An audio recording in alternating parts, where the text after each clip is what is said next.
Oh, the paparazzi. Stop. No, I don't want it. No, I wanted nothing like this for my career. No. The flashing lights. I just saw 5 Hour Energy sells tall boys now. So I bought one. I don't know how I feel about it. The whole point of the fun of the 5 Hour Energy, they kind of invented that little shooter deal. That reminds me, they sell those too. I forgot to buy some of those. Let me see. So today has been the morning was getting a start. Cam, what's up, man? The mini comic. So the mini comic, this is not how the actual format, but this is kind of there. It's kind of like a headache to figure out how to do a mini comic because you can't actually just do a 8.5 by 11 print file and then draw the pages. You could, but you'd have to rotate the file because some are upside down, some are right side up.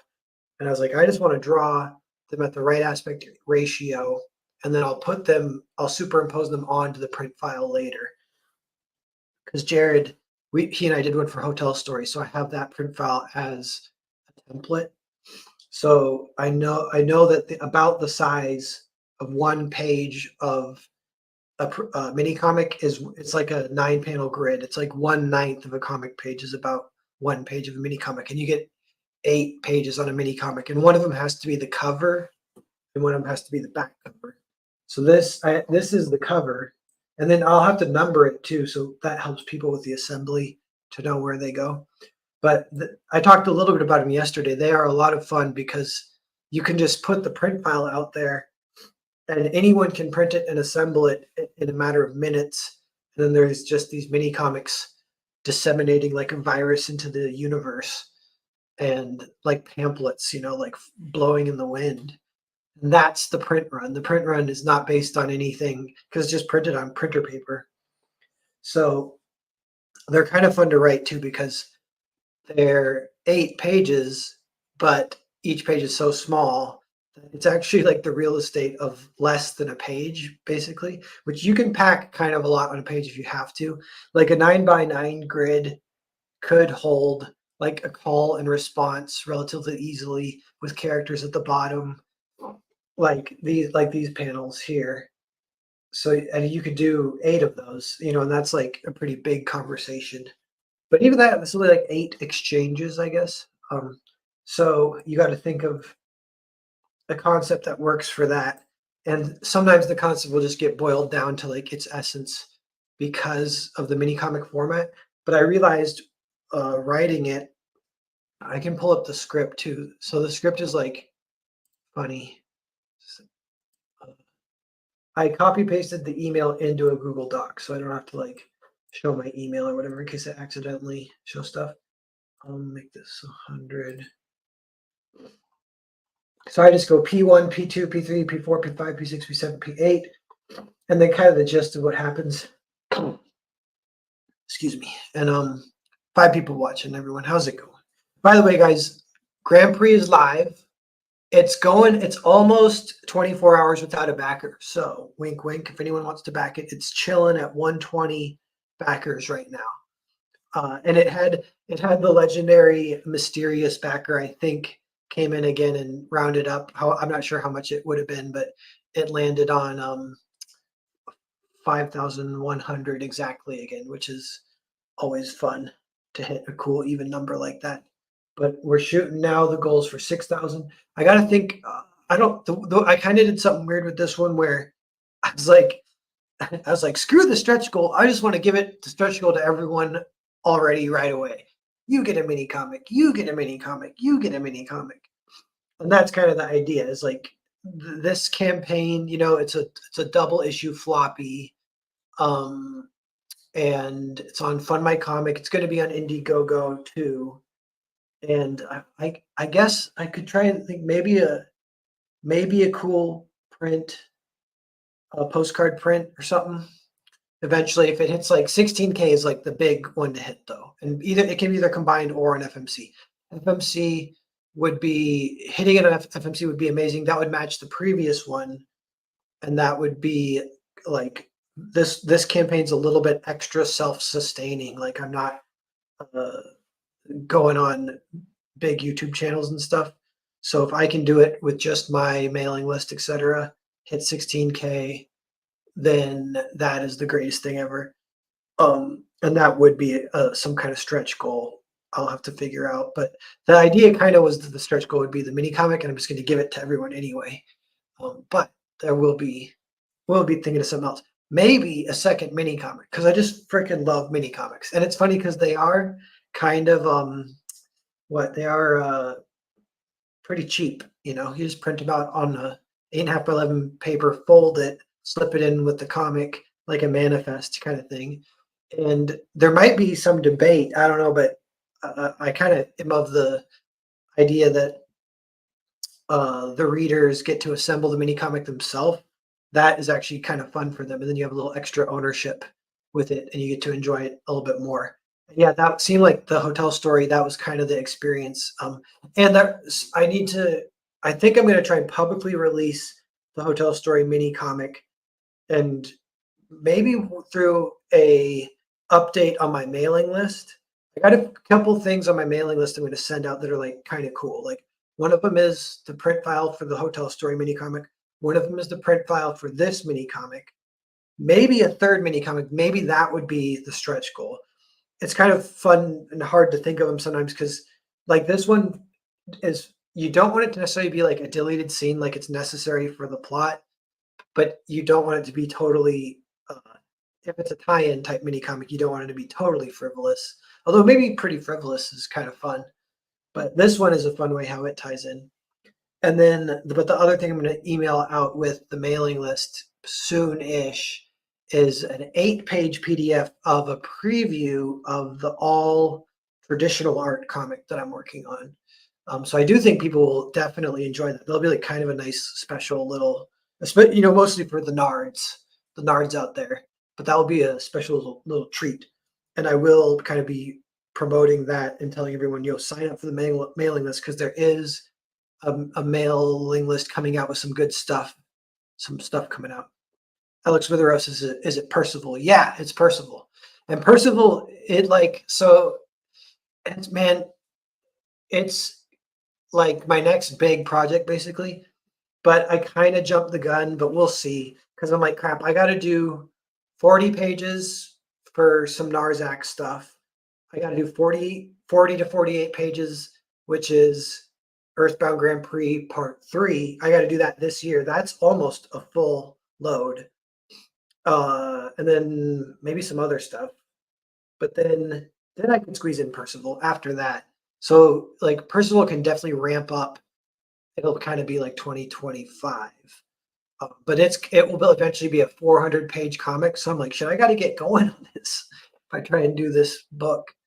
And then it does make me think like, well, if it's 400 pages, maybe I can do it like the 3D, 2D style, black and white. It can go extra fast. I could do it maybe in a year. I could do a 400-page book in just a year. Like that's all kind of fun. I am like susceptible to those kind of like fantasies or whatever. But I want to gauge people's reaction too because it takes a little bit longer to work with traditional, and it might limit it for me, like the way my traditional stuff is looking. It kind of works good with like manga tones, but I don't know if it looks good colored or not. And that's a lot more work, would slow it down even more. But so yeah, it might be force it to be black and white, which is like pros and cons to that. But yeah, best of both worlds. Maybe you could get it colored too. I don't know. But yeah, I want to see what people think because I was wondering if there's like a little bit of a groundswell. Sometimes you can kind of feel the energy. I feel like I might have felt some of that for the Percival stuff. People kind of excited about it because yeah, always kind of curious about how those kind of things play out. Jolly Green, what's up? What are you writing? This is the script for the mini comic and the mini comic. So now it's not exactly a spoiler. The mini comic is about a giant banana, and there may or may not be a giant banana appearing in the main comic. So this is like a prequel to how that giant banana might have gotten there.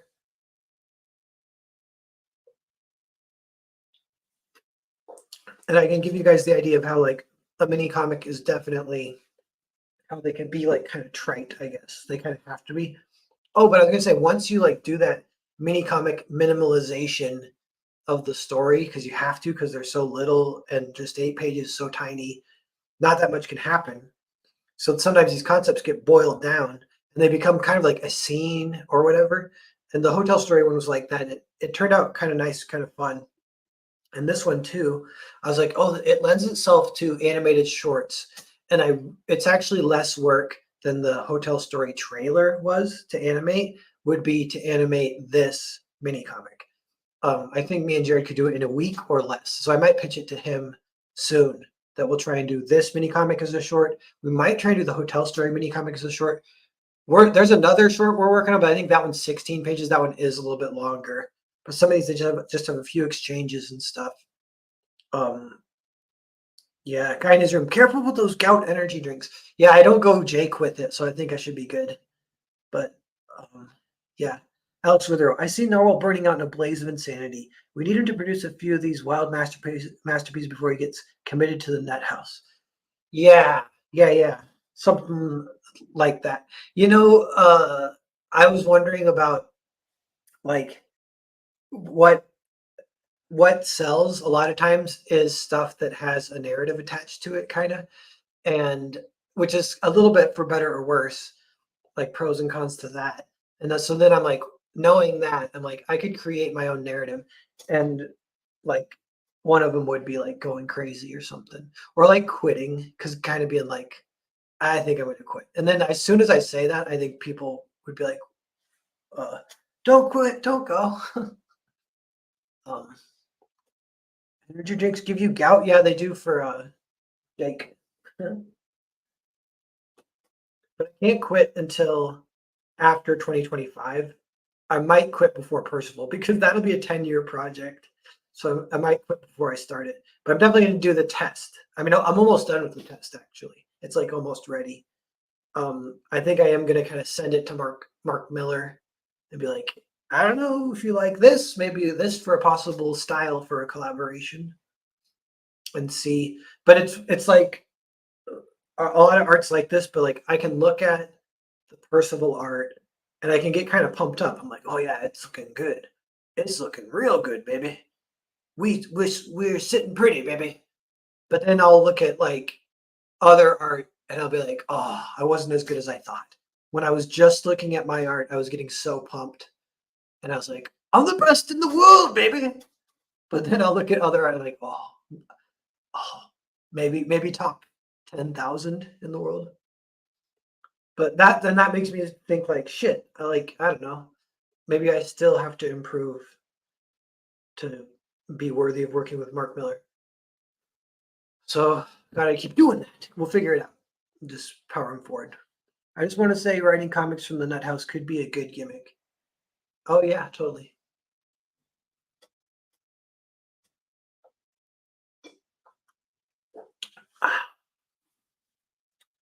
But yeah, mini comics. So I can so let me see what we're looking for here. So the first 3 panels is these two guys kind of running this outer space post office. Basically, they get this big package. And the idea here, I could do a map to accompany this. Maybe that could be the 16,000 stretch goal, is the lore map for the mini comic, which is funny because then it's double trite.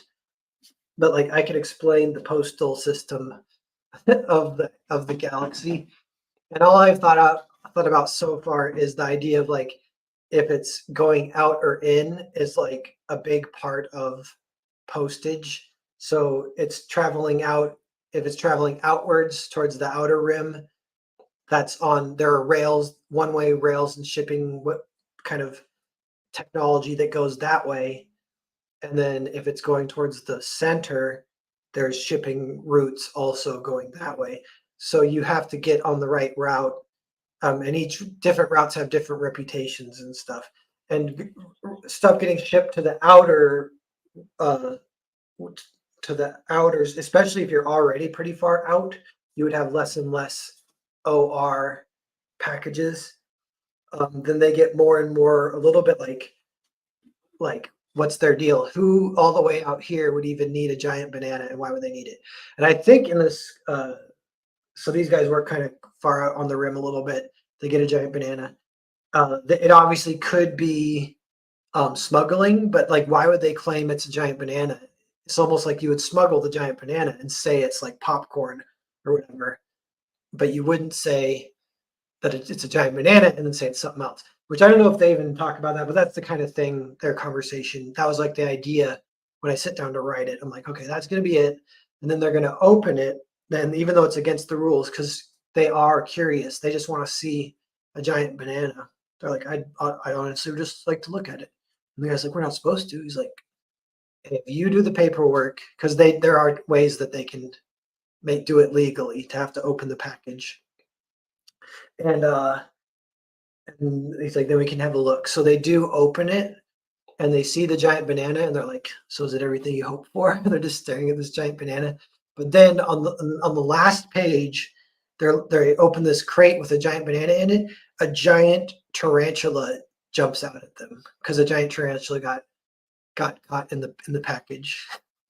And that's sort of the punchline. And they go, oh, giant spider! And that's the end, last page, which you could kind of count it as a punchline, but not exactly, because there's no setup. That's what makes me laugh. It's like a joke with no setup.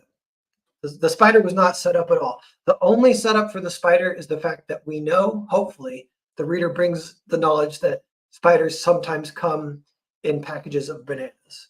And this giant banana came with a giant spider, wouldn't you know? So I was a little bit tickled by the idea. But the only reason this idea even exists is because there happens to be a giant banana in Earthbound Grand Prix 2. 14 people watching, by the way. That's a good little audience. I know Ethan's streaming. Some of the bigger channels are streaming, so appreciate everyone being here. Take a look at the Grand Prix 2 campaign, see if it tickles your fancy, and if it does, back it tonight. It's been a little mini drought, so we're trying to rejuvenate it a little bit. We'll get a few backers tonight, hopefully. Definitely, if you haven't backed yet, tonight would be a good night to pull the trigger. We're talking about stretch goals and stuff. We want to hit 16K is the goal. I kind of keep saying that like a manifesto or whatever, manifesting. Daily, what about a mini comic on colored paper? You could do that. Well, the thing is, you get the print file. You can print it on colored paper if you want, and then all of a sudden it's colored. If you wanted it to be like actual, it could be fun if it was somehow story related. And I don't know. Then there are ways it could get like meta too, like mini comics or ARG. You could do like an ARG kind of thing with mini comics. Like they could function as a ticket to a party. So you need the mini comic to get in. You need a copy of the mini comic to get in. I would actually love to do that. All right, I'm changing my careers, guys. I'm going to be a party organizer. We're throwing a party at some point in the next couple years, and you got to have one of my mini comics to get in. So start printing and spreading. Printing and spreading the word. Spread away. I hereby award the Giant Banana Story an honorific Eisner already. Thanks, Alex Withrow. I appreciate it. I hereby give myself the Norwezy Award for the giant banana. And the thing about the giant banana is we're kind of making history. I was claiming that, and it was funny. I claimed out on Twitter. Immediately, a bunch of people come in showing examples that there actually are several examples of giant bananas already coming up in comics. So it's like, yeah, I'm not the first. Although I am the biggest. My banana is the biggest. Nobody made a banana as big as me, and I'm putting it in comics first. This goes to the idea a little bit of, I was calling it what do you call it? In video games, you can get the achievement hunting. I guess you call it just achievement hunting, but you can you get a checklist of like weird. It's not even with the game. It's usually like community generated. They're saying like, well, the game's farthermost like corner is like this pixel. So if you go touch that pixel, you get the far right corner achievement. So you have to go do that, and that's the game within the game is doing these like weird things. Like they're like touch every duck in the game, then you get duck toucher or something like that. The duck toucher achievement. So I kind of wish we had that for comics. Although the funny thing is that could be applied in a negative way to like diversity or something, like the DEI initiatives, get the most diverse cast ever or whatever. But it's more like they have that for chess, by the way. They have achievements in chess and it's hilarious. I forget what the names are for them, but there's like one, it's like if you can move one knight and just that one night 10 times in a row. I think the record might be 9. So if you get 9, that's the meme. 10 is breaking the record. It's like, why would one night move 9 times in a row? You would think it would be a very negative thing. Like you would lose the game if you had to do that because no, every other piece is frozen basically. But it'd be a rare game that it comes up, but it does come up where a knight gets that opportunity where your knight is your boy and he's fucking hopping all over the place, doing all sorts of cool stuff. And it's so fun that that's the achievement that you can maybe go for. And I think comics, that little slightly meta approach, but a little gimmicky or whatever, that it definitely makes me laugh in a good way. I love it. So I'm doing a few in Grand Prix 2. Grand Prix 2, I'm doing head explosion achievement and giant banana achievement. And there could be like an actual list if we ever publish like a wiki or something, like what are some like achievement hunting things you can do in comics, just including kind of fun, slightly memeable things in your comics, obviously without ruining the story. Like even the night thing, you can only do it if the game really calls for it. But then when it does happen, you're like, yes. It can also lend like at the extreme end, it can lend like a little bit like a double reading or a double narrative. That would be like pretty cool. Like The Birds is like that for a movie where you can watch it as a horror movie, or you can watch it as the main girl who is scorned is actually a witch and she's the one causing the birds to appear. And which is like it fits with that narrative perfectly, but that is not really the story, at least above the subliminals or whatever. And the fact that it fits absolutely, it like literally fits perfectly. Like they actually planned that, I think, in that case, is a lot of fun. So that kind of stuff is cool whenever you can fit that into a story. Simply Green. I mean, the way you could do it is tie it to sales, an earthbound collector badge, but where? Maybe have some small tchotchkes to send out if someone collects sets. Like, oh, like a military challenge. So that would be like, yeah, the achievement hunting. Like, yes, that's on the buyer side. Yeah, like I've done that here and there. Like there would be a tweet where I say, if anyone can post a picture of the entire narwhal collection, I'll send you one free hardcover. And Alex Wigger was one I remember. He's kind of a narwhal completionist. Or it was Alex Withero. I get the Alexes mixed up. Sorry, guys. But maybe it's both. But they posted, and then I sent them hardcover. It was dope. But and that was fun. So anyway, yeah, doing that kind of stuff. Chibi, what's up, man? I like this whole mini comic thing you got going. Might incorporate some. I agree. Yeah, it's fun. We should all be doing it. If the climax of Grand Prix is WizKid getting rescued by the owner of the giant banana showing up looking for his lost property, I'm refunding. No. That's actually part of why I like the giant banana story is because it's so trite and unrelated to the main story. That's like, oh, by the way, in the Earthbound universe, there exists a giant banana. And this giant banana does have a little lore behind it because at one point it got transported with a giant spider. And I don't know. That's about it. They're like, what else? I don't know. That's it. It's like that's the file you read in like Dark Souls over the dead body. And it's like, I don't know. Move on. Read another dead body. But yeah, building out that is almost like a metaphor for what it could be like. It's like world building in a video game a little bit.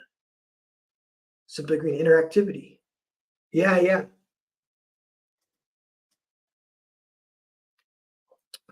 Okay, now let me see if I can actually get a little work done. Maybe I'll try and throw a little music on too. I was listening to relaxing Donkey Kong music, and that was working pretty good for me. Let me see if I can find it.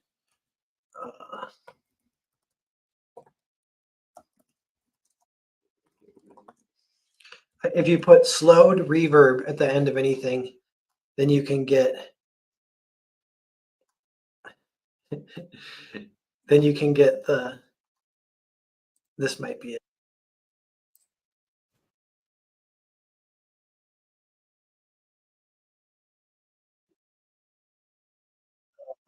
Yeah, I think this will work okay. I probably won't. I never know if I should share the music with you guys or not because it won't kill the stream because it's just random music. Um, I will. So I will, but I don't know. I can stop if someone doesn't want me to, but so I gotta go stop, present. Okay, so you should hear that music now, I think. Okay, so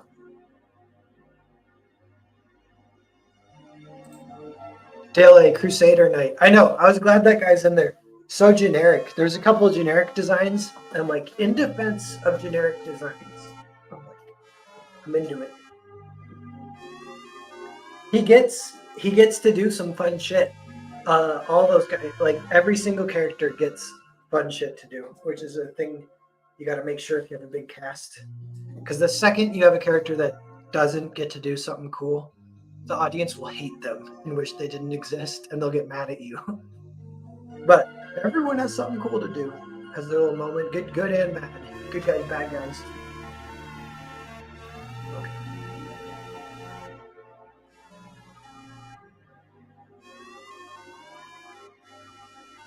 All right. Whoa. So the next frame, we got to look at the script. P4. The fees are all paid though. They do what they have. They do that when they have a private pickup schedule. How big we talking? You mean like does it fill the whole box? Now this is a question. I wonder if I'm building up too much because I only have 8 pages. And then they page 5 and they want to open it. Open it. We're not supposed to. It doesn't hurt to take a peek. I'll say it's a section 808. If you do the paperwork, then fine. Then page 6, they crack it open, they watch. Whoa.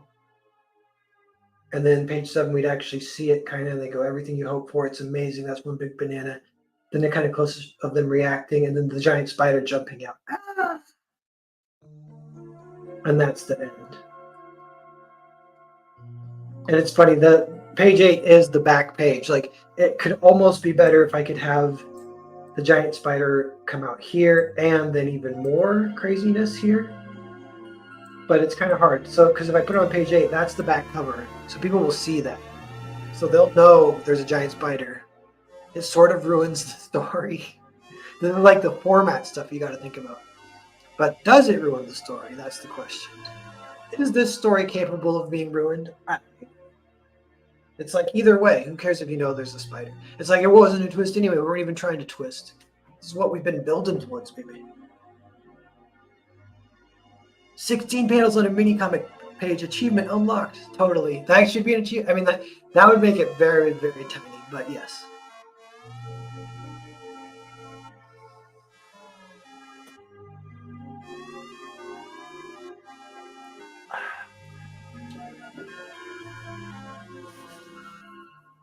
My mustache is getting so big I literally have to dab and wipe after every sip because shit gets soupy.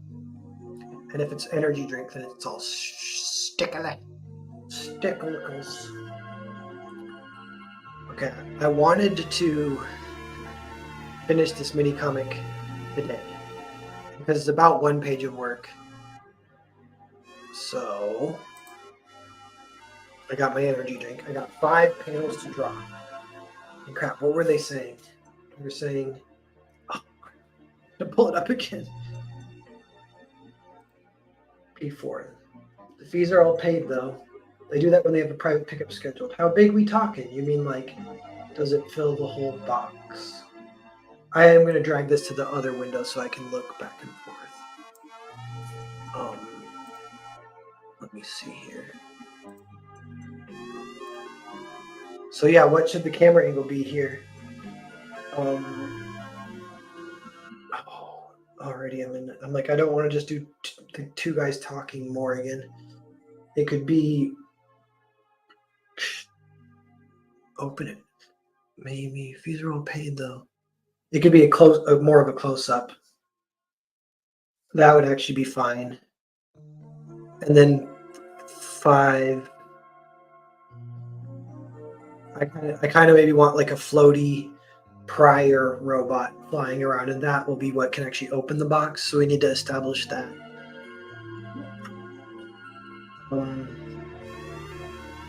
Fees are all paid though. They do that when they have a private pickup scheduled. How big we talk? You mean like, does it fill the whole box? Okay, so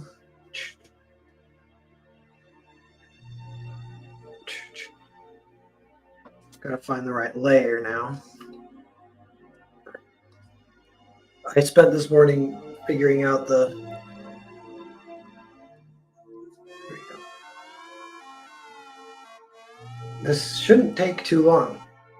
I got all the character designs. That's what took longer. I had to redraw multiple panels because you got to get the vibe going. You know, like it has to be kind of minimalist. This panel is like slightly questionable because it's so square. I could make it more like these are all kind of slightly askew, you know, it gives some extra energy to them. This one is like square, which is, it's okay in contrast to the others. I can maybe tolerate it. But I can think of a better version is like if it was like askew slightly and they'd be here, just literally like tilting this angle, which I could kind of still do even.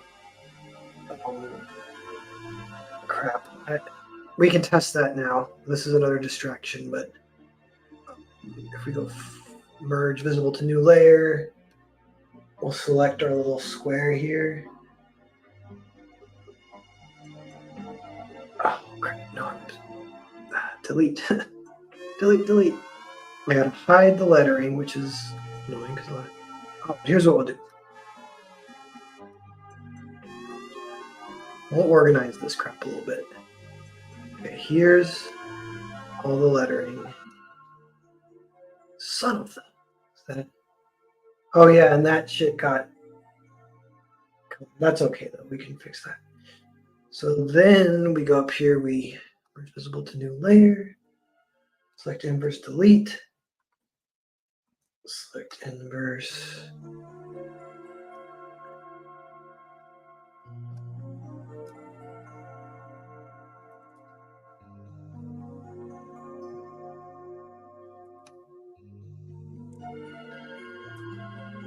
See, that's so dead. Even that's a little better.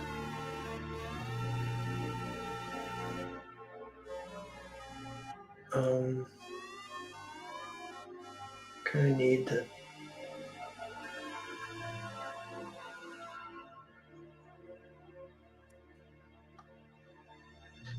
And then we can drag that back under this. Forget where. Here? Yeah. And then there's still one more thing we gotta do maybe.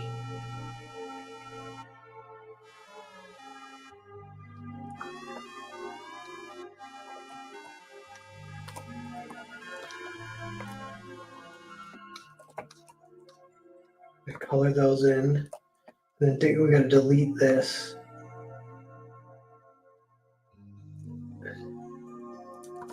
Oh crap.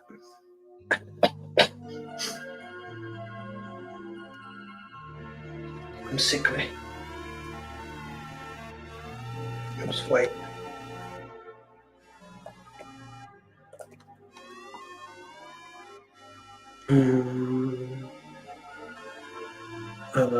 Maybe if this is like a little straighter, and then maybe we could add some shadows to this.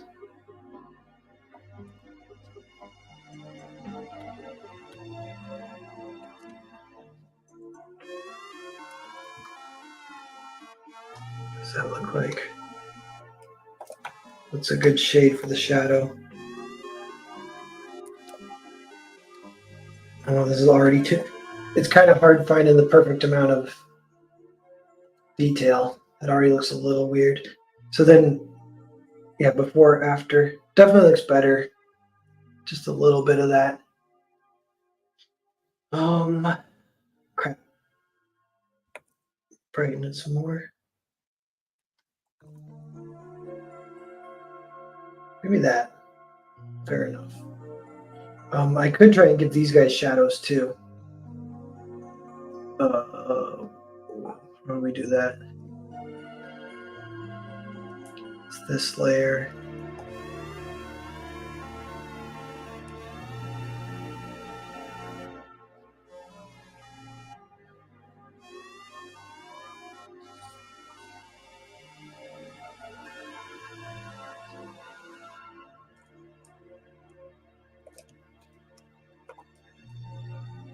Cool. Does that look cool or? Yeah. Either way. It's the thing, it's weird. It's like almost better without it. Maybe it's that, but then lighter. You really want it to be like kind of the light, carefree model. Okay. That distraction handled. And right here, we go on our layer with our boys. We're just going to do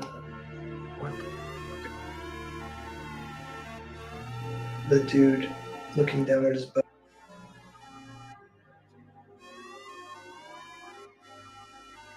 They got like sort of like the space dudes in Star Wars kind of outfit.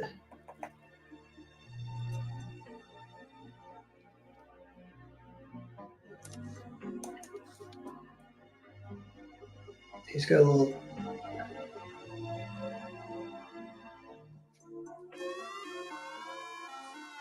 Yeah, it goes up one more.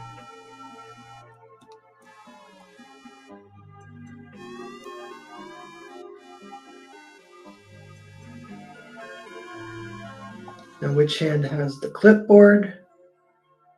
It's the one closest to us.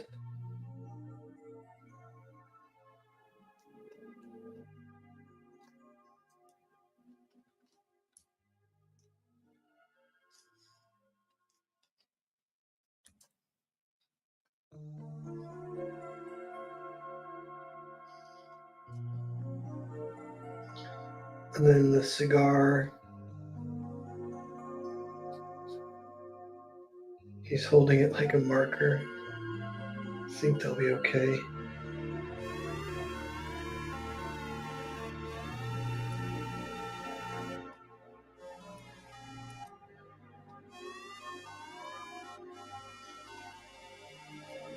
You can be puffing.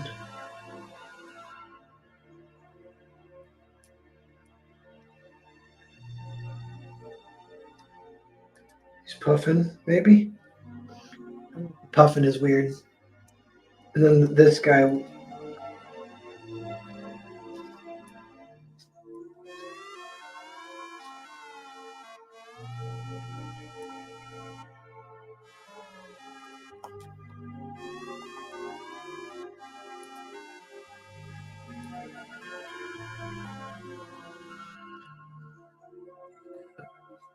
And that's okay. Getting this guy. If we get this, then this panel's done. Because we don't need to draw a background for this. This guy's like Mario. He's shorter.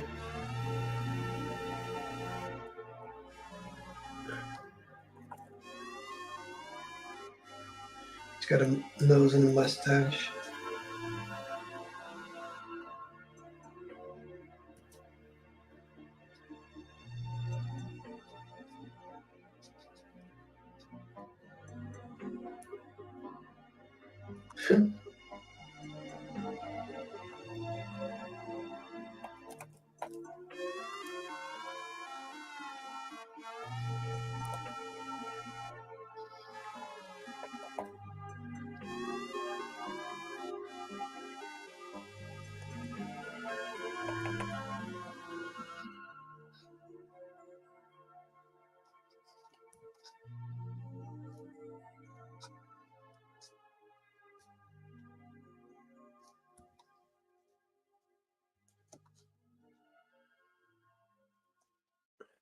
I just don't know about these puffs. Like it could be like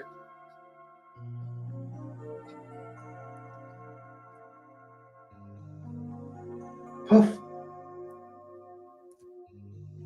Maybe.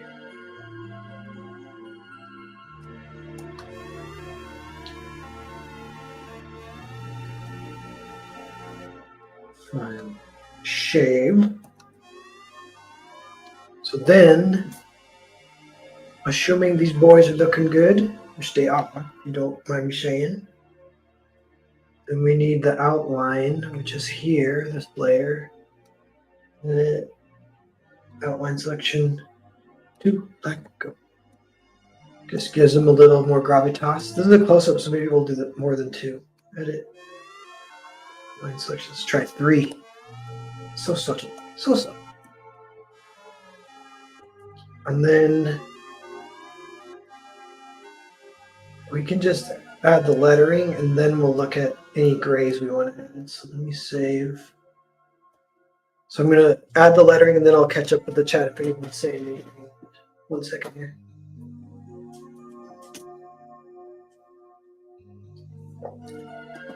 We're in it for the long haul, boys. I got my 5 hour energy. We're trying to finish this mini comic tonight. And it could maybe be an animated short. So the fees are all paid, though. They do that when they have a private pickup schedule. Control C. It's kind of like, I don't know if you'd call this like fake dialogue, but it's sort of like world building dialogue. It's based around some of that lore, the idea that everything is either going out or in. And that's how the whole system is based around that. And that, even knowing that system allows you to do a little bit of some sort of like, it's like the fake world building that adds a little bit of gravitas. Earthbound's all about that too. It's like, it's all about the fake gravitas, instantaneous world building by like dropping like kind of fake sci-fi names. Because it turns out that works and is fun. I think that's like what Philip K. Dick does all the time. I've been saying I'm from the Dickian school. Okay. Bop.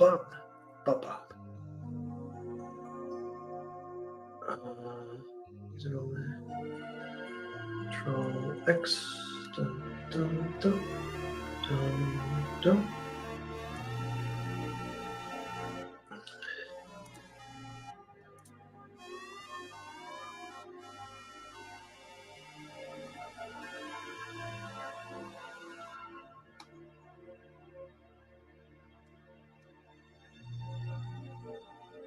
Can we give it? Fees all paid, though. They do that when they have a private pickup scheduled. How big we talking? That's what the Mario guy says. This is also the thing, you know, as I was writing it, you are trying to get in the psychology of the characters. And it's like, you don't know with their personalities, but it is like, it's like the things that they would choose to talk about, whether or not it's entertaining and whether or not they ignore each other or move on. So the idea that I centered on is they actually get, they're curious. Oh, fuck, why isn't that working? Okay, hold on. I'm copy pasting from the script. That's what I'm trying to do. How big we talking?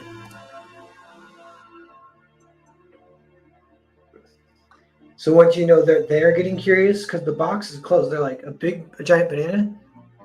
Like, first off, is it really a giant banana in there?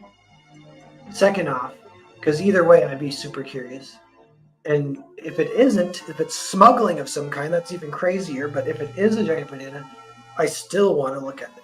I just want to look at this giant banana. Is that so wrong?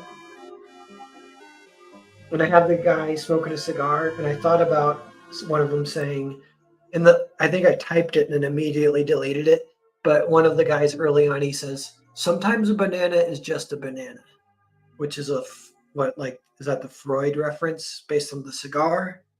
But I immediately deleted it because that's like too wink wink, you know what I'm saying? That would just kind of pull people out almost. Are we talking? You mean like, does it fill the whole box? I might delete that. Actually, they might not need to say that. How big are we talking? Yeah, because see, I could have the other guy then respond and say, what do you mean? Like, does it fill the whole box? Like, he doesn't need to say that. It's cool. It's funny that the other guy's like, his imagination is activated. He's like, how big do you actually think it is? Because that's what I think. When you tell me about a big banana, tell me about a big banana, it's the first thing I ask is how big? How big are we talking? Are we talking record breaking here? Are we talking like achievement unlocked? Because then I'm interested.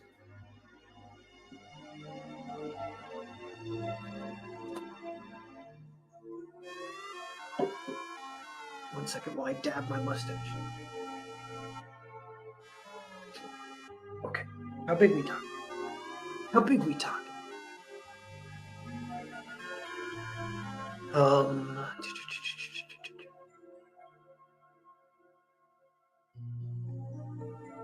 So how big we talking? How big we talking? Then the next thing is I have the fat guy saying open it. So the other guy does need to say something just to keep the back and forth going, but it could be on the next panel. The guy could say, he could just say, I don't know. He could say like what I wrote. You mean, does it fill the whole box? You mean like, does it fill the whole box? Question mark. See if we have room to fit all that in here.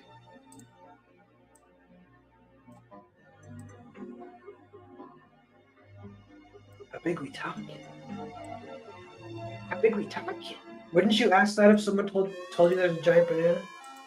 It's like the number one. This is the psychology. You got to break into the psychology of the characters. You're writing any dialogue. You need to think, what are the questions these people would want to know?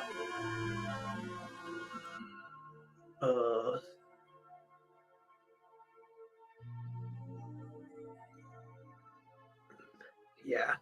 I think it's making me laugh thinking that might be the stretch goal. Is the $16,000 stretch goal is the lore pamphlet to accompany the banana mini comic, which will explain the postal system of the galaxy of Earthbound. Yes. And it will also be black and white, kind of scratched on chicken napkins or whatever. Chicken scratched on napkins. I gotta think of what he's gonna say, but I don't know. Also, might have to blow my nose here in a second. 1 second. Oh, I'm gonna check out chat now. Let it stew. See what you guys are saying. 14 people watching. How's it going, everyone? Thanks for being here. Hey, if you guys are enjoying this, consider backing and supporting the comic Grand Prix Part 2. It may or may not feature a giant banana, which for no reason I'm diving into the deep lore of, and then I'm diving into the lore of the lore for literally no reason other than maybe like achievement unlocked because I can. That's why. Because this is comics, we can do whatever the hell we want. We can break any rule. And including a giant banana in your comic is certainly breaking many rules. Rules of storytelling. I don't know if you've heard the greats. They always say, whatever you do, kid, do not include a giant banana in your story. I was like, psh, you just wait, bud. You just wait till I hit the big time. The first thing I'm doing is throwing a giant banana in my story. I could even show I don't know. I can show the page that has the giant banana on it.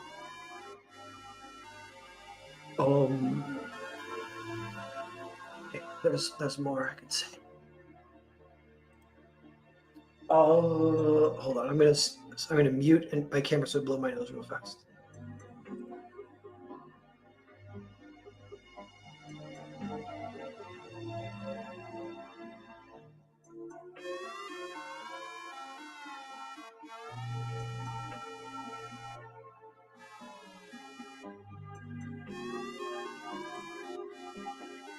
Nero says, I've never had a banana that was much different from any other in size or taste. You need to expand your banana horizons, my friend. No, it's true. Wave of the future, bananas.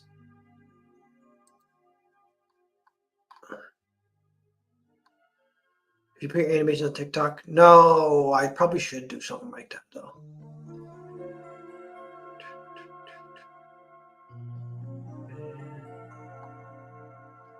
And you have him back? Grand Prix. This is the book of the hour, of the moment. Stat, what's up? Dropping in to say hi before I get myself to sleep. Hello. Hey, Stat. Thanks for popping in. I don't know if you're still here. I don't know if I was late.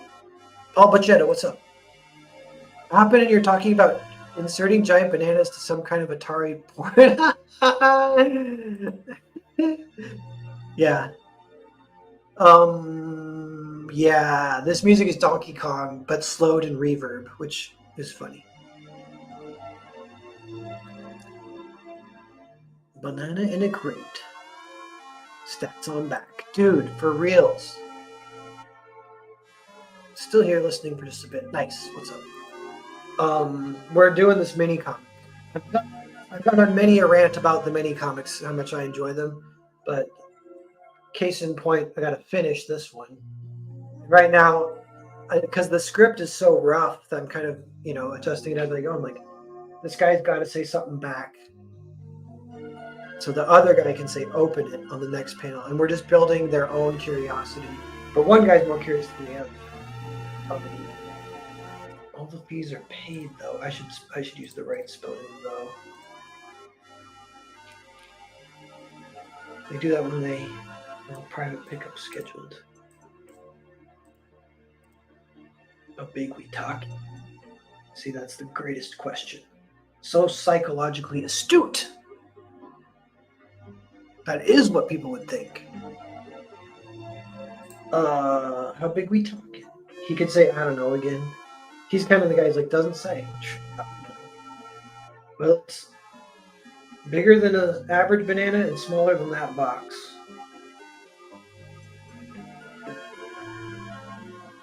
Maybe that's kind of over the top too, though. It's like, that's not a bad line. Did anyone chuckle when I said that? Anyone chuckled? Say in the chat. If anyone chuckled, I'll use it. That's my test when I work with Jared. I'll pitch him lines, and he's like dead to all of them, but then one will make him chuckle. I'm like, it's going in. It's going in.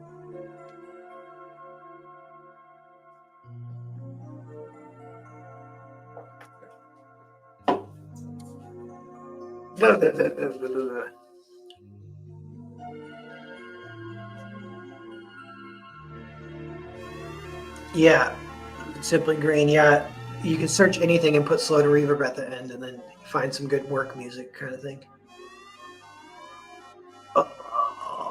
What should he say?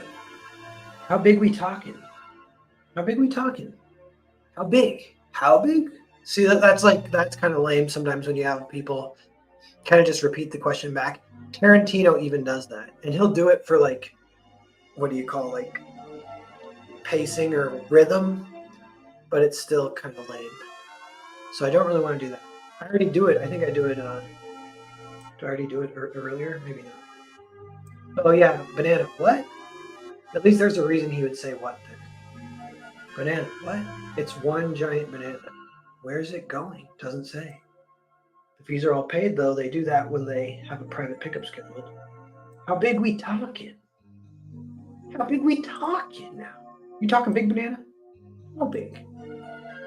That's what I want to know.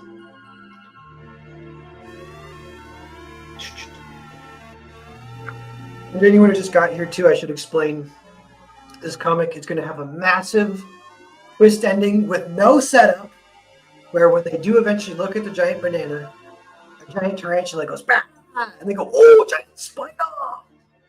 That'll be the end. Masterful work from Narwhal, if I do say so myself. How big we talking? How big we talking? Bigger than an average banana, smaller than that box. Well, it's got to be smaller than that box. Maybe he'll say that. How big are we talking? Well, it's got to be smaller than that box. Well, however big it is, it's smaller than that box. Open it. That's good. That's good. That's good. That's good. Maybe we'll do that. That keeps the flow going a little bit. Because I'm going to show the box. They're talking about the box. And then he says, open it. You know they're talking about the box. What's in the box? What if I have just a random zine style of Brad Pitt saying, what's in the box? What's in the box? Should I do that? That makes me chuckle. Does that make you guys chuckle? If it makes you chuckle, say in the chat and I will do it. That definitely made me chuckle. Let's do it and I can delete it later.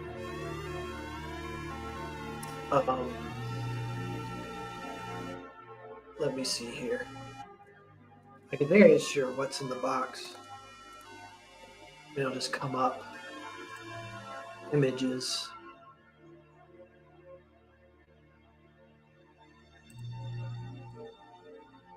Copy. Where'd it go? Okay.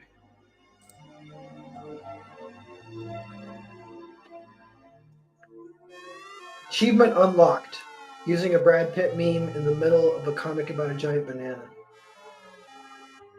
I'm on the forefront of the art form. You guys know comics is a young art form? Not everything's been done yet. What should I do? I don't like that white border. Okay, so we do this. We go done, mask it, and we can pull it into the wall. It's in the box. And then we need, you guys, come on, this is hilarious. Am I ruining my own comic? No, I'm not. I'm not.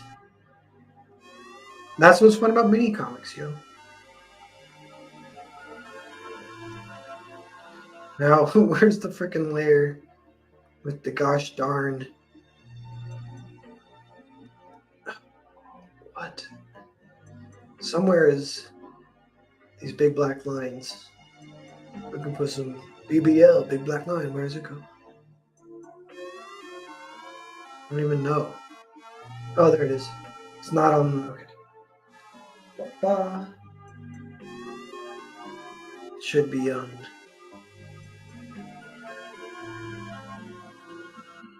Yeah, go here. Oh, so tiny. Make that a little bit bigger. Oh, it's too big. 20.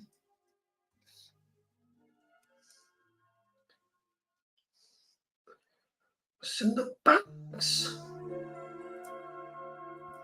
Maybe it should be tiny. Because I got to think about how. I actually haven't thought about how to do the graphic design of like.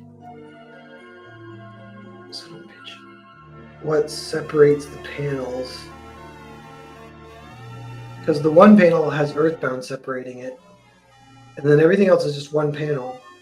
So this could separate it like an actual gutter, or just one thick black line. Is kind of how I've sort of been doing it for some comics recently. I kind of enjoy that. Think that's crazy? Think I'm a firebrand? Is that the right word? So crazy. It's in the box. Okay, then let's go back. And then let's go total correction. Alright, map black and white it, and then let's. Now we have a problem here, sir. I need to lighten Brad Pitt while not lightening.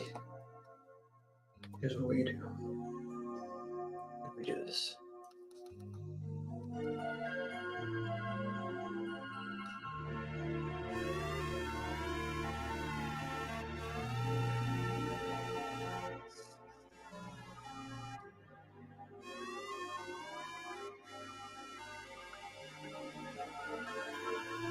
Okay, that should be okay.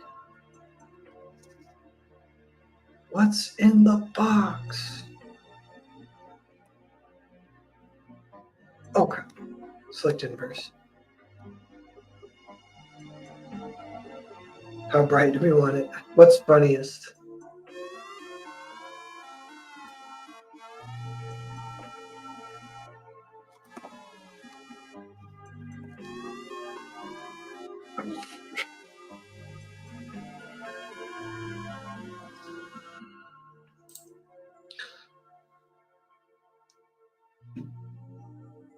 Banana cream, step some back. Schrodinger's banana. Totally. That's like what this story is in a nutshell. Which is funny. Like that concept is like pretty funny. And I that's like why the comic is it deserves to exist. That's where the inspiration, like late last night, sent an email to myself.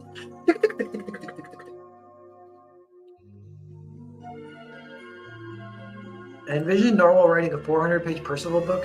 Then he gets to page 399 and he gets unassailable writer's block trying to figure out some banana-related dialogue. He never finishes the book. Yeah. Dude, I have mentioned this, that we've talked about this a little bit on Creative Block, but the metaphor or whatever is Silent Hill 2, the secret ending, where you unlock it and it's James walks into like an alien spaceship and it's a Shiba Inu dog pulling levers, and he goes, "It was you the whole time," and he goes, "Yeah, roughs him and then kind of licks his leg or something, and then the game ends. So it's this like secret ending that sort of like ruins everything. It ruins everything, ruins the entire story, but it's like not canon. I'm like, I would love to do that. I would love to ruin my own story and just have it not be canon. But you got to get to the end to do that, and you have the alternate ending and have it be like, I mean, just something fun. A little something fun for the readers. So something. A little extra secret little dealio. I would definitely like to do that for Personal. It'd be fun. Do that for Earthbound. The Shiba ending, yeah. What's in the box? Okay. How big we talking? If I do that, then maybe the other guy doesn't have to say anything. What was the line? Yeah. He'll just say open it. Okay, this could be funny. Open it. We're not supposed to. Doesn't hurt to take a peek. I'll say it's section 808. You do the paperwork then. Crap, they open it. Oh, whoa. That might be multiple panels too when they look. What's in the box? Okay. So then let's go to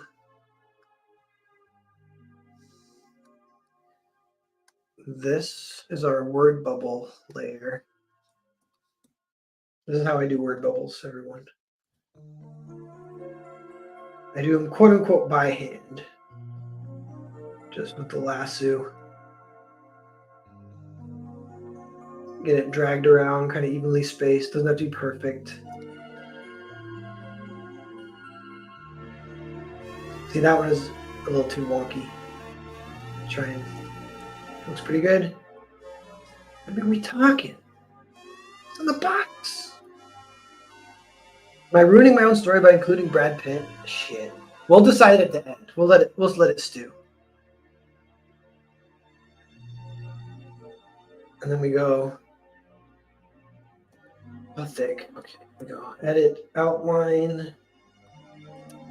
Kind of. I don't know how thick that was. Wait, was it 4? It's 4 or 5. I think it's 4. And then we'll fill white, and it's good. Then maybe a little gray. Just add a little something.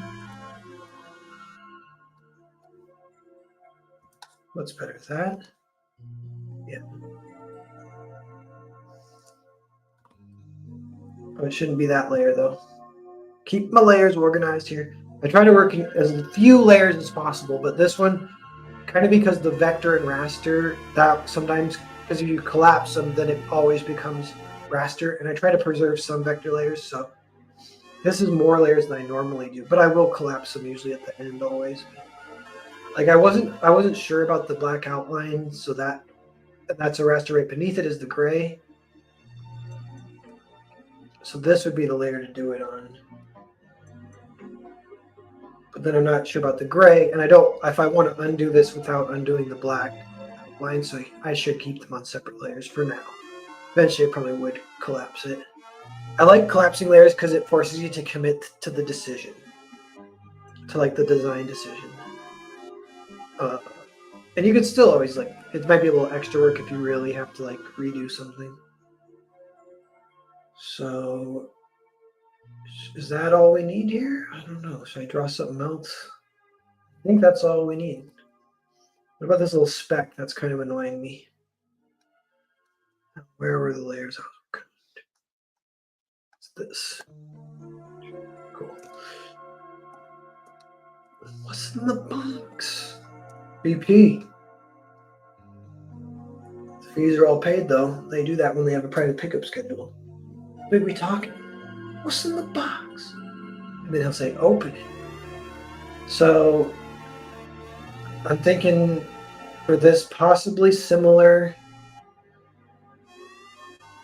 to like this angle and this angle, but maybe like zoomed out even more.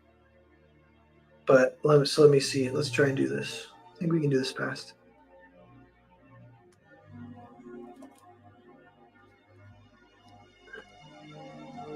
Kind of same thing, like.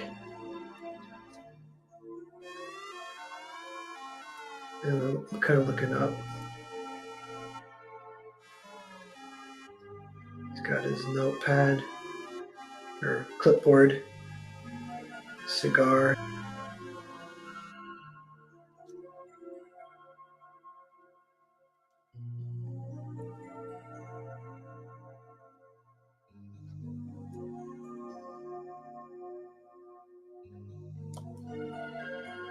And keep in mind that these guys will be so tiny. So really you just want to keep them like shapes, you know. I'm gonna try and like that's honestly like probably fine. And his little mustache. He's got his cigar.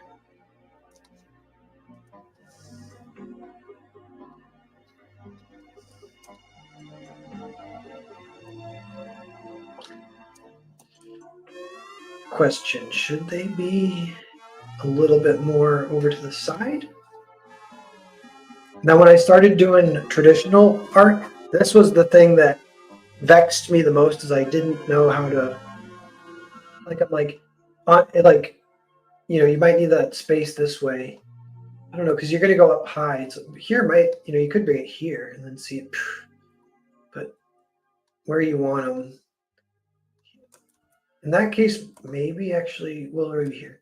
But that subtle difference, that does make a difference. And you can't do that. It's hard to do that traditional, but using like the tracing paper and or light board kind of lets you, and cut paste style stuff lets you do that. So that really freed me up and helped me. So this, I think, is my background lines, which are always on a transparency. Oh, what the fuck? Crap. Down here. Okay, what does it look like?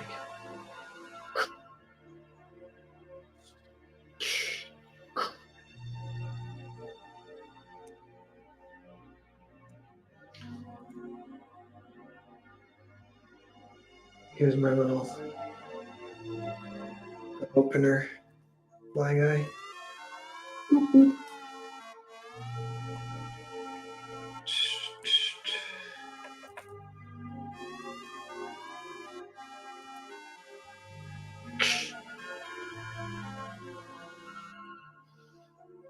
The wrench. Is that cool? I don't know. He's gonna say, open it. Da da da da da da.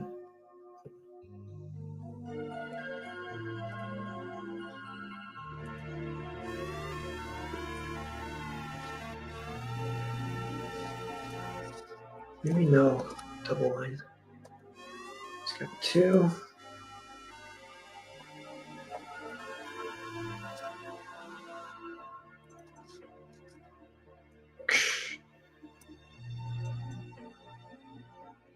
And then this is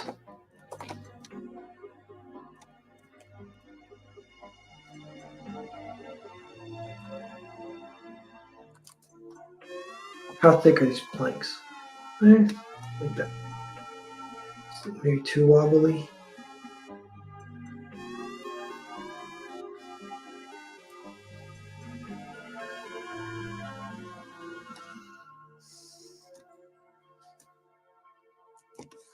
And then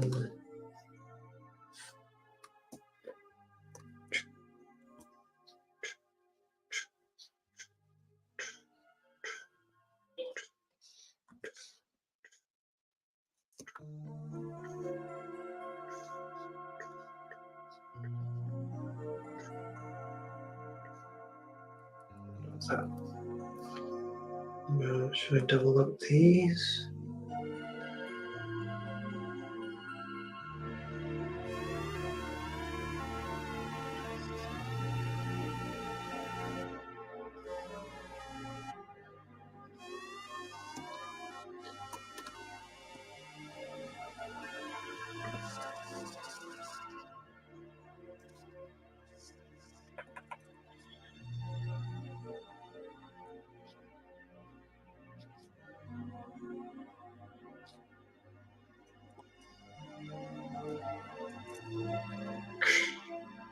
Can be it's like resting on a pallet kind of thing.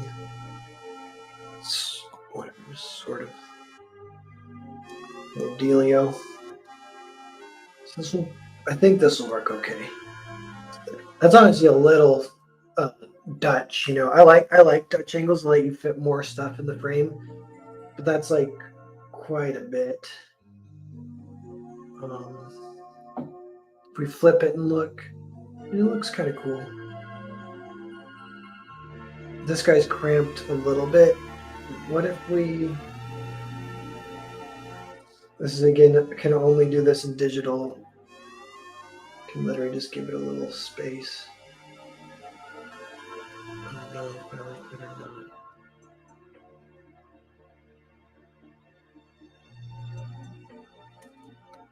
We can look this or this.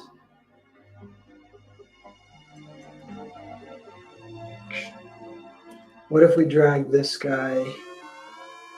He's down here, he's like flying up. That looks kind of cool. He's approaching. And what if there's a guy up here? He's got a flare.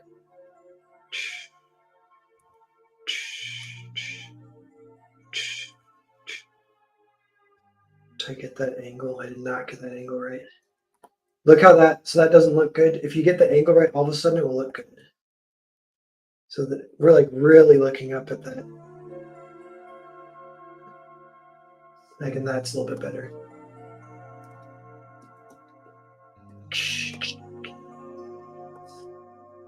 Is that too much? I think it's too much.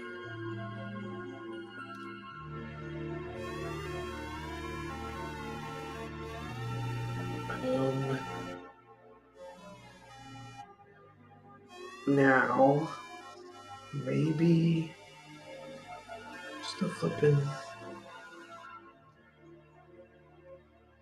yeah, flipping black.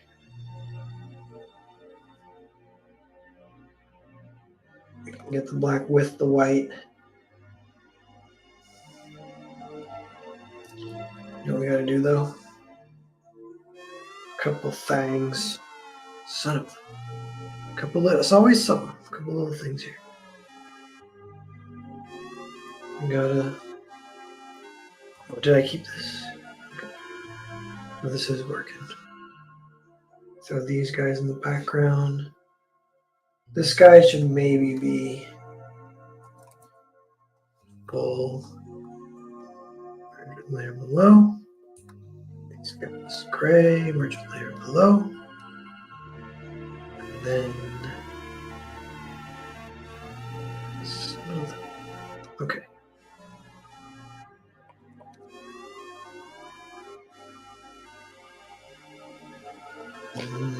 The lights.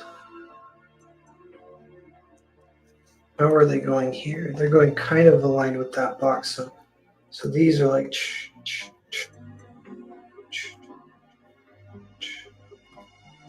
no, that's too much.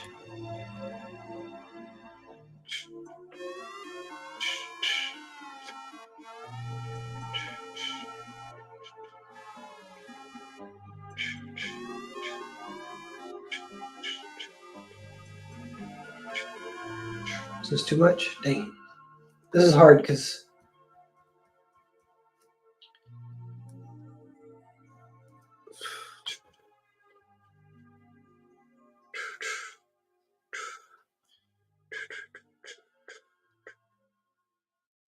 it's too much.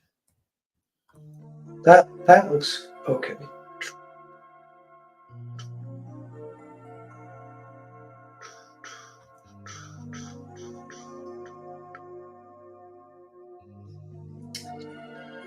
Yeah, looks okay, maybe.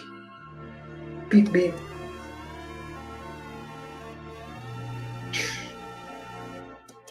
And then, like this, we get a gray boy.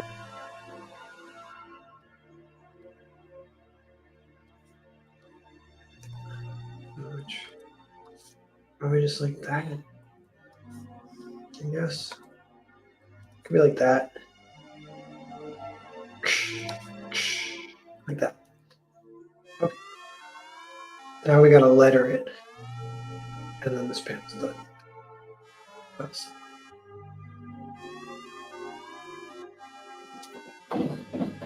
Wow. Slowly but surely, boys.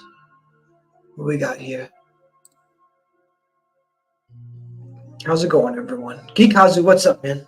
Checking in. Hey, guess what? We got a backer to the Fund My Comic. Thank you to whoever it was. Thank you so much. Let me know if it was someone who's watching. Then I know the stream is having an effect, which is nice. I can say thanks in person-ish. You know what I mean? Oh, was it All Simple Green?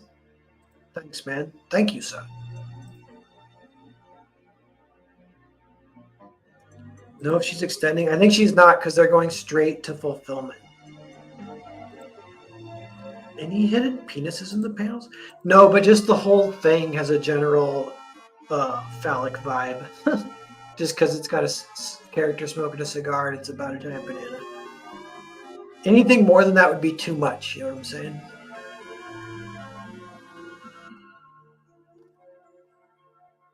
Dale A says, Brad Pitt must stay. Yeah, look at him. That's so cute. So funny. Dude, I'm telling you what, mini comics. I just can't believe how great they are. You know, I was thinking is I want to do a comic that's 8 mini comics that you can read in any order, kind of like the Mega Man boss screen, how you can go to any level first or whatever. And not exactly like a choose your own adventure, just a little more weird, gimmicky kind of thing, but that'd be fun. And yeah, the way when you convert an idea to a mini comic, it's really fun how it boils down the idea. That happened with the Hotel Story mini comic, and with this one, it's like borderline addictive. And it made me also writing them's pretty fun because you go P1, P2, P3, P4, P5, P6, P7, P8, and you just look at that on one screen, and you're just like, oh, let's do this, baby. And you can, that's a type of writing that I like where you can let it stew sometimes for months, and you can kind of get this pregnant feeling, and you just know that you're going to be able to write it whenever you want, but you kind of make the moment. You choose the moment, it is time. And you sit down, you call upon the ideas to come filtering down, and then it just kind of happens, you know? Mini comics really lend themselves to that kind of fun kind of experience. That's how like Kanye writes lyrics, supposedly. Like he doesn't write them till the day of, but he's thinking about them for months.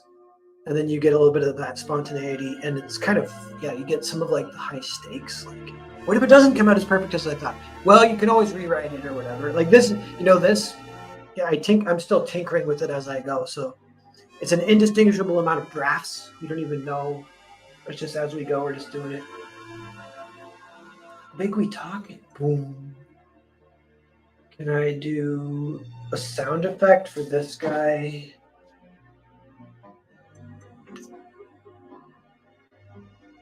It's a good layer to do that on, even she is on. The BP layer? I'll apply this. Apply mask, commit to the bit. Apply the last mask the layer. Pen tool small. Here you go. Let me see. Let's see if we can get.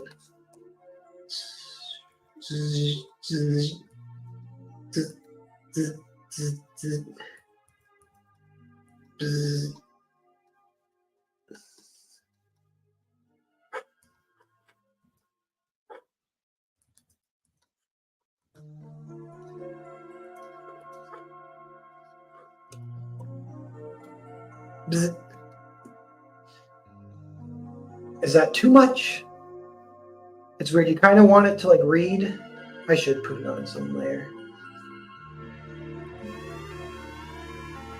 It's like you just think it's a blob there, but if you give it a bazit, then they're like, okay, it's something. I just don't know if it's too much. We'll leave it for now. Another crazy thing I do for lettering sometimes is you go beneath the lettering layers. So going to be lettering over black. Maybe I'll just hide that black layer because that messes with, I can't see what I'm typing. So we'll do that. Go up here. All right, let's get our lettering for this panel. So what is it? The fat guy says, open it. The other guy says, we're not supposed to. We'll see.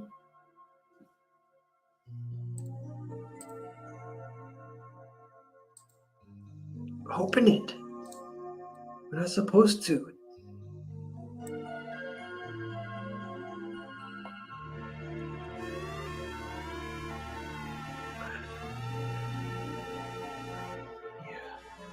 I'm thinking, I'm going to put it all here. This might be too much.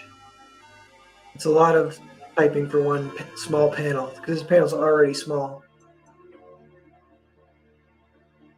Doesn't hurt to take a peek. I'll say it's a section 808. You do the paperwork then. Fine. God, it's a lot. Okay, we'll get this. Oh, look at all that. Do the paperwork then.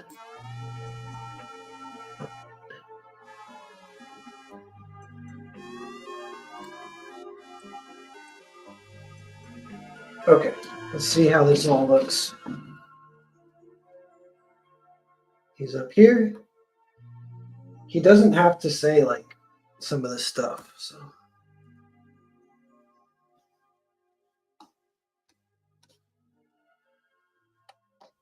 Doesn't hurt to take a peek. Doesn't hurt to take a peek. No.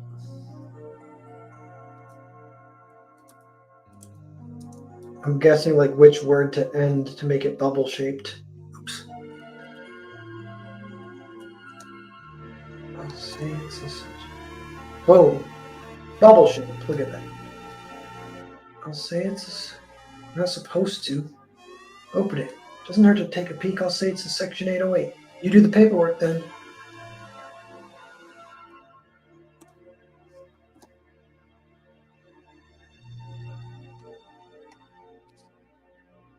Oh, goodness gracious.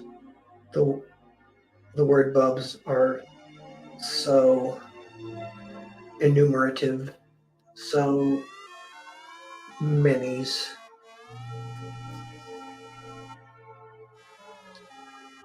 I can't decide. Open it. He could just say open it. Doesn't hurt to take a peek. I'll say it's section 808. You do the paperwork then. But saying we're not supposed to is definitely kind of a good line because that kind of plugs it into the trope that, you know, like break the rules and then you get like some shit happen wrong to you, whatever. Like a fairy tale or whatever, even, you know. I'll say open it. Open it could be on the previous page? No. Open it. We're not supposed to. Doesn't hurt to take a peek. I'll say it's section 808. You do the paperwork then.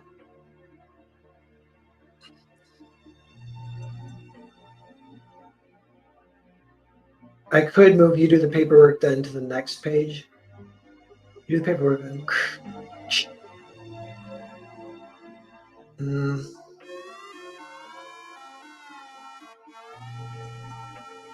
He could say, I'll state section 808. I'll do the paperwork.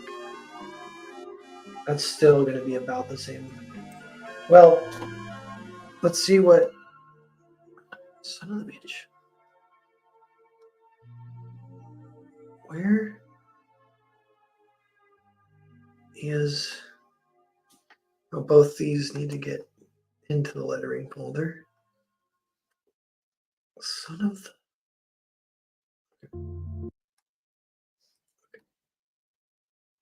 Open it.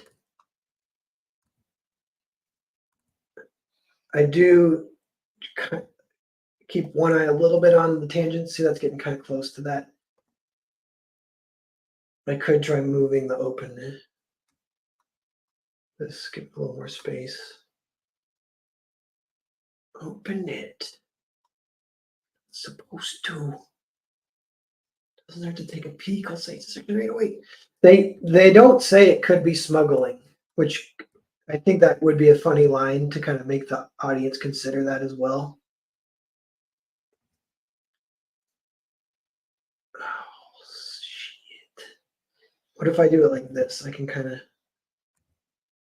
I'll cram this in later, but I'll make it all fit in that. You do the paperwork then. And this goes here, here, here. The word bubbles, usually the tail, you want it to kind of point towards the center of the bubble. Always looks good. Like if I connect it that way, that looks terrible.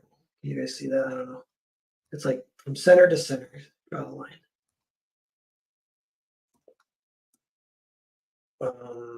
Okay. And this is like a little off actually. And it does look wrong. What if I've tried maybe more like that? Okay. Okay. Edit outline. Boom. Boom. Boom. You do the paperwork. Then boom. Boom. One more boom. Boom. Open it. We're not supposed to. Doesn't hurt to take a peek. I'll say it's a section 808. You do the paperwork then. Dog.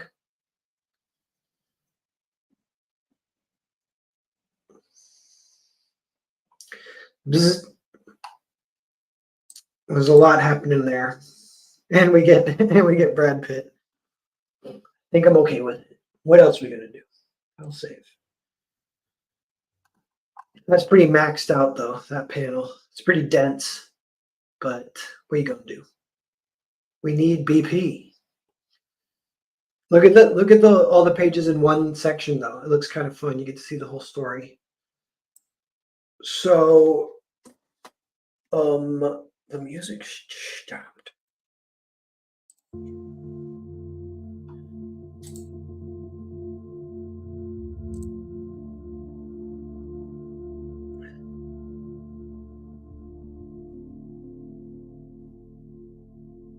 Nice. Farmer's market. That's awesome.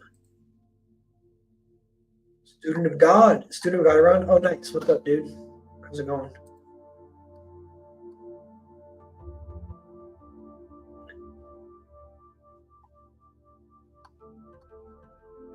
Best ideas come when I'm in the shower. I know a lot of people experience that. Microscopic comics next. Yeah, with the shower, I wonder. I don't even know what you could do. You have to just try and memorize it. Just catch up and chat here for a second.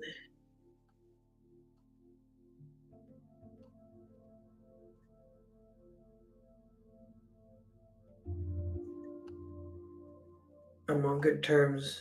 Yeah. The background makes it. Double tracks. I'm seeing Camille. Okay. 15 people watching. Consider backing Grand Prix Part 2 if you haven't. And let's try and do this 6th page. I don't know if I'm gonna get it. Oh man, we've been going an hour and a half. I'm gonna get the sixth panel and then I'll probably end the stream. But what is the sixth panel? So sixth panel is just they watch and they crack it open and they watch, and one of them says, "Whoa." So we don't get to see what they see yet. So it's two panels. We see the awesome cracking of the machine, cracking the door, and then them kind of a similar camera angle to this one. Yeah, so what do we do? How do we do this? Let's try this right here. Right here. Like, what would a good crack? We want some room for it.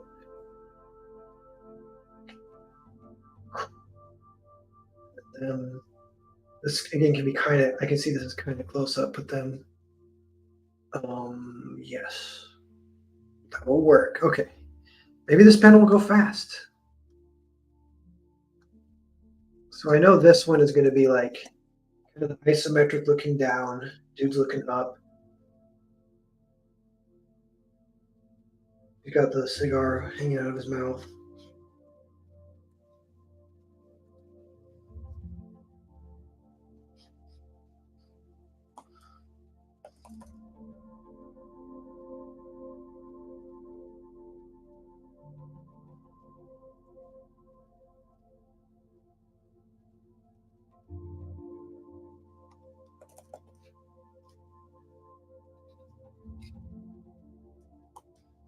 They got the Star Wars hats.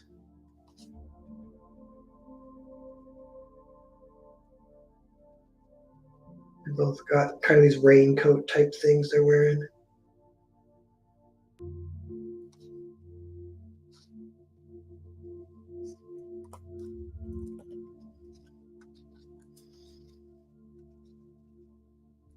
He's got them. Is that okay, baby? Sometimes you want it like a little more.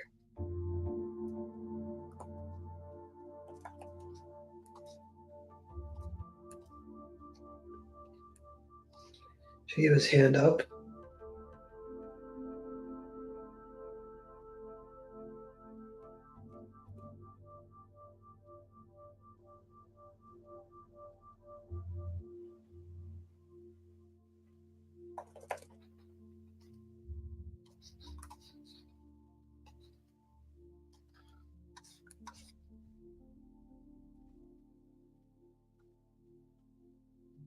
What's this?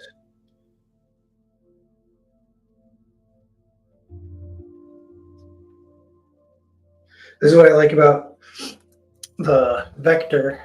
I can just erase all the way up until it connects. You know, it's kind of weird.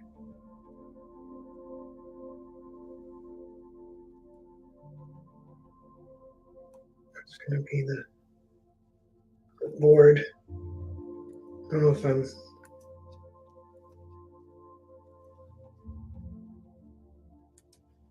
It's kind of cropped, so it's almost like you would cut that completely out, or you put it in a little bigger.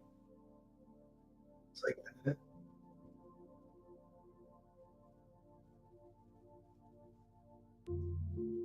Son of a, what am I doing? Getting too nicky. There we go. Knick-knack. There's the clipboard. I gotta redraw his arm. That's fine. Okay. And he says, whoa.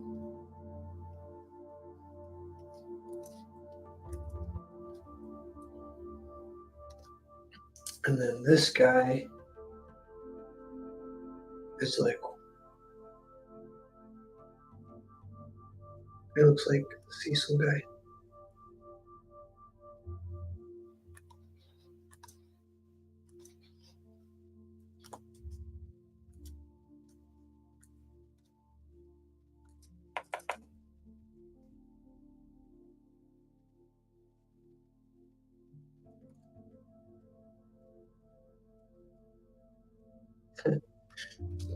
Because of this perspective, he should actually be maybe like that, which is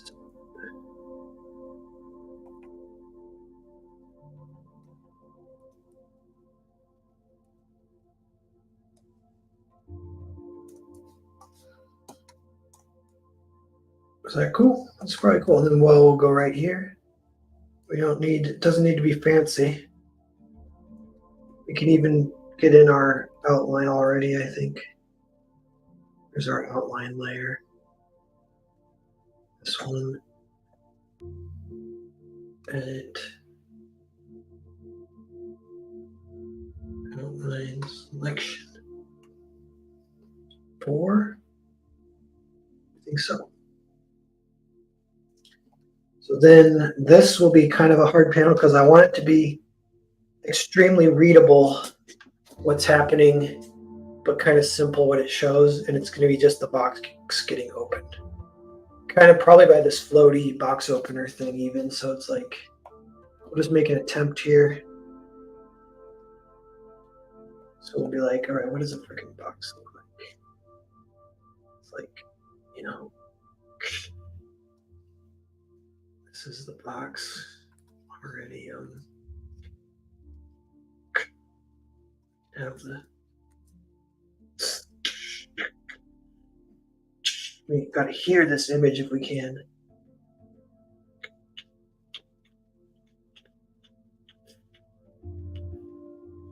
But it's got to feel, the box has to feel big too, you know. This is a challenge. That goes that way. These go sideways.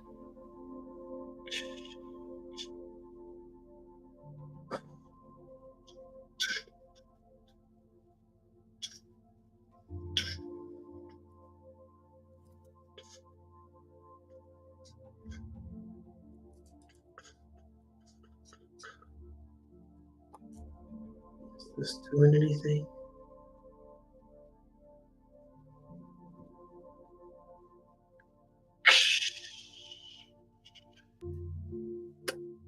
Then we'll be like some inset wood.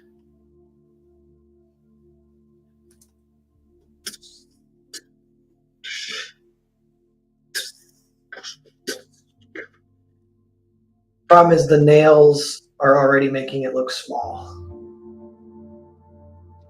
What if I delete the nails?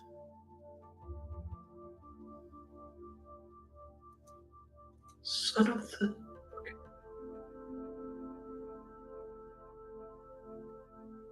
It's getting a little nicky, but that's okay. If we flip it, boom. It can have like, maybe just like, maybe no nails, whatever. We try, I will try and, yeah, Control X, Control V. Does that do anything? Something. Shit. Control X, Control V. Drag down. Make it gray. Merge down. Then I'll try and draw the alien. So what did I draw in the? This is kind of the machine. It's got these two things that go down and we can do.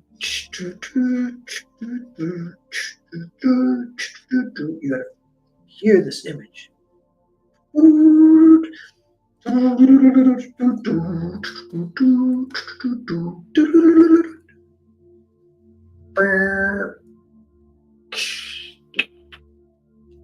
Crack. I'll definitely put like crack in here. Is that?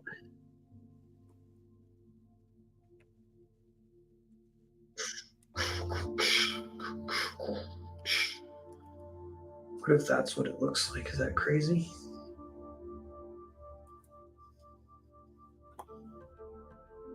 Oh crap, I do it inside. So you're here.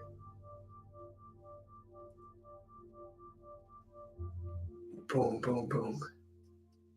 Does that look like a ship to you guys? Okay.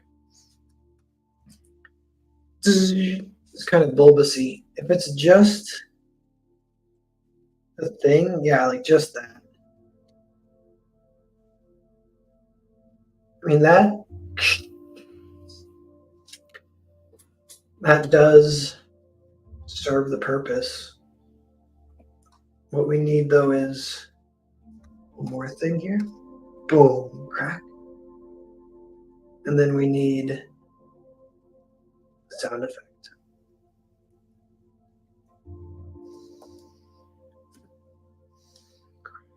What layer should this be? Should I outline this fool to be thicker too? Boom, boom. What if I outline this fool? Edit. I'll make sure I'm on the right outline. Outline. Is that too much? A little bit. Edit. Outline. Let's just try 2.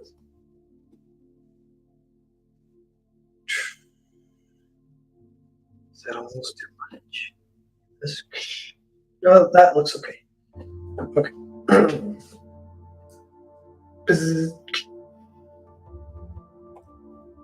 And then we go. I've been drawing all day, so I'm like warmed up. So like that went fairly well. That is a very readable panel. But it's funny, if you guys could have seen the first panel I drew of the day, it's like so bad. I just redrew it, but it always happens. I don't know. I want a good sound effect. Do I have my sound effect layer? I do. Okay, sound effect layer. Crap. It might be good if definitely want to hear the panel. Crap. Crap. Now I'm covering the art. Is this bad? Crap.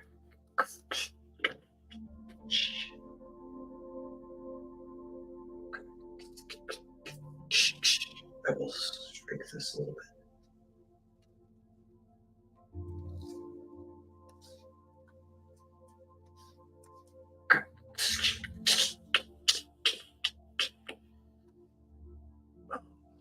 Then we go, we'll select, refer to, I don't want to refer to all layers. Refer to editing layer only.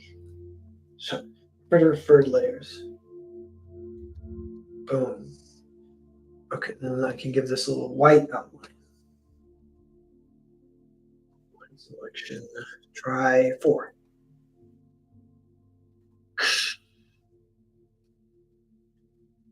And then we replace it. This is definitely something the only way you could get an effect like this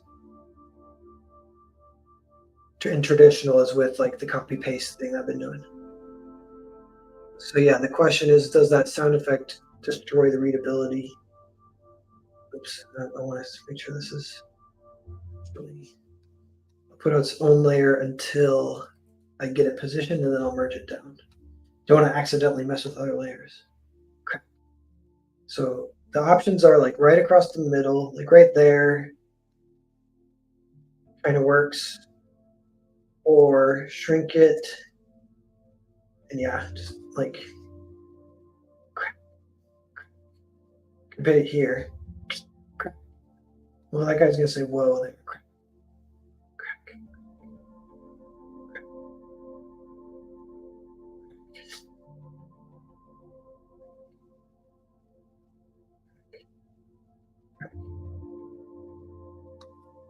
Crack. Crack. Crack. It's a mini comic, so I'm gonna leave it like that for now. And then this, hold on, we go back here, select all, we go here. Let's go. Oh boy. Oh man, it's a lot of layers. Unfortunate. What are all these layers doing here? What's that? I'm just gonna merge this down. Who cares? Oh, it ruined it. That's funny. I can't merge it.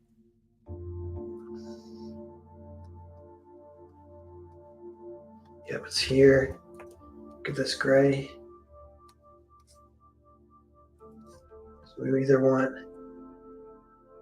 that or like that. Just like that. And then do we even want gray on this panel? I could try. Oh, it's a lot of. Okay.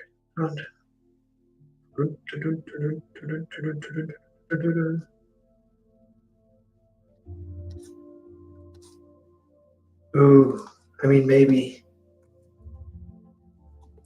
Crack. Crack. Sure. Crack. And then he's like, whoa. I feel like their face lines should be ever so slightly thicker, maybe. This is what plays with vector. I can just adjust it. I can, yeah, just literally like that.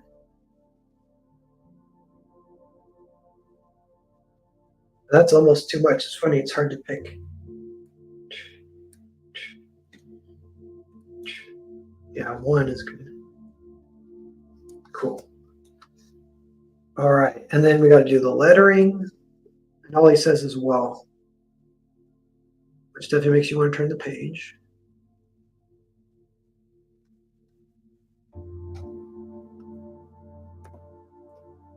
Whoa.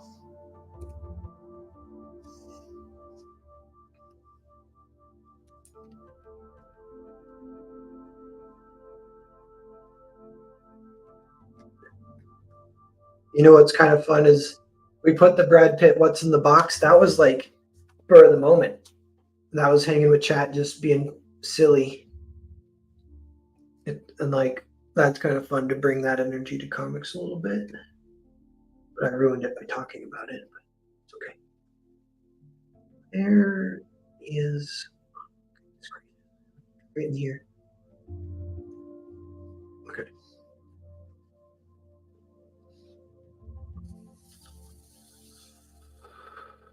Okay. Line 4, yes. White fill, yes. Oh.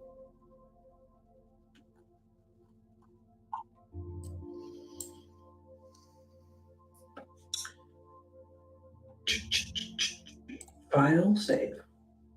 So then that gets us all the way up to our kind of big reveal.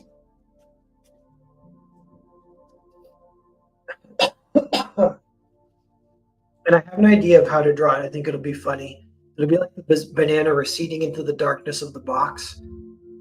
And then maybe them in the foreground, or maybe just like a POV so they aren't even in it. And then maybe at the bottom, maybe a couple dots, white dots. Maybe the dialogue being, then it's like, the dialogue, as I wrote is, what I wrote is, one guy says, "Is it everything you hoped and more?" That makes me laugh. That's another kind of good psychological one. That's like what you would say if you're like taking the piss. And then the other guy does say it's amazing, and the other guy goes, "That's one big banana." I don't know if we'll have all this. And then one guy goes, "Oh shit, what? What's that?" And then page 8 is just giant spider.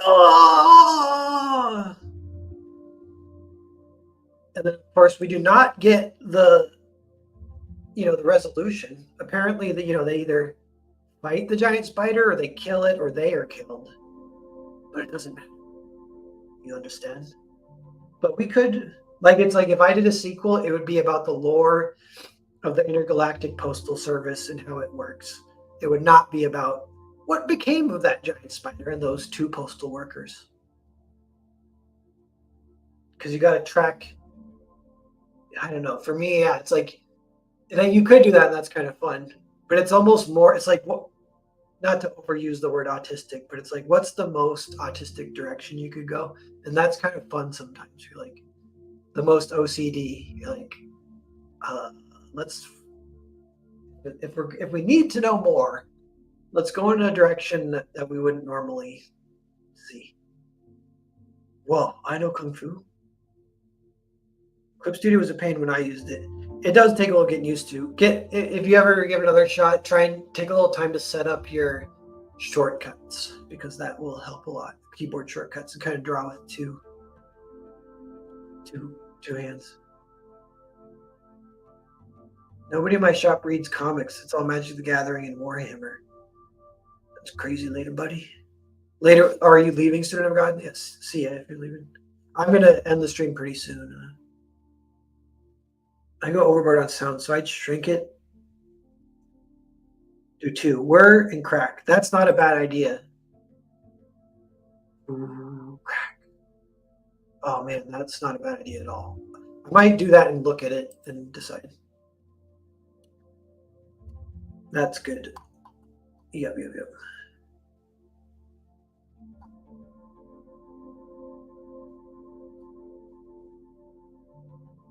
What's the most amount of panels put on a comic page?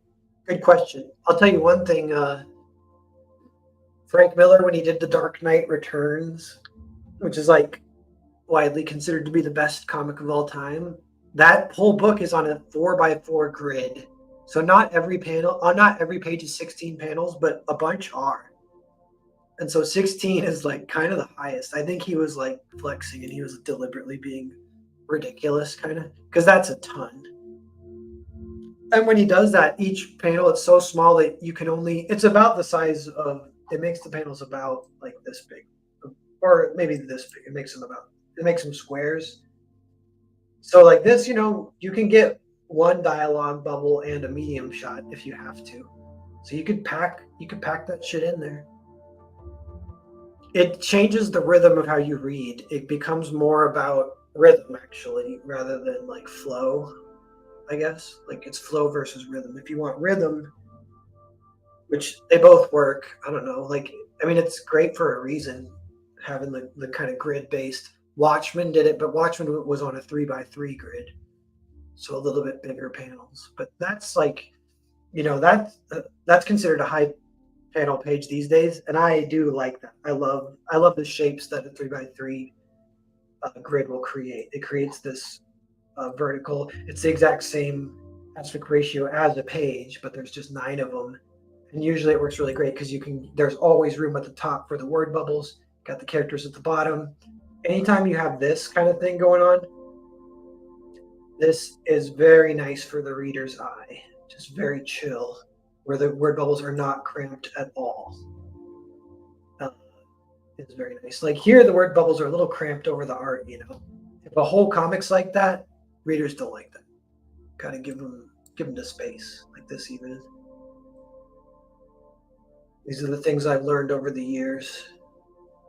That's actually kind of the main thing about lettering, is like you could almost do any font you want, any crazy stupid bubbles, but if you're given, if you're designing the art to have room for the lettering, then the lettering is going to be pretty good.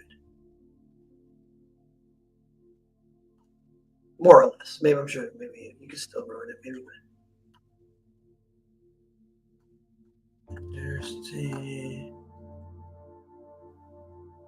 It depends how big the book. Yep. European comics are printed a little bigger. They can do a lot more.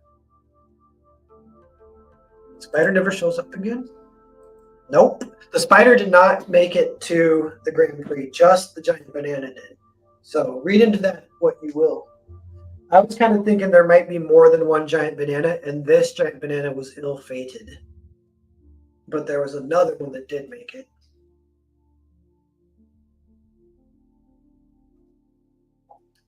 Maybe we can tell that giant banana story. I dedicate my life to the giant banana from now on. Yeah. So I still have freaking 2 panels. They're kind of the funnest panels to do, though.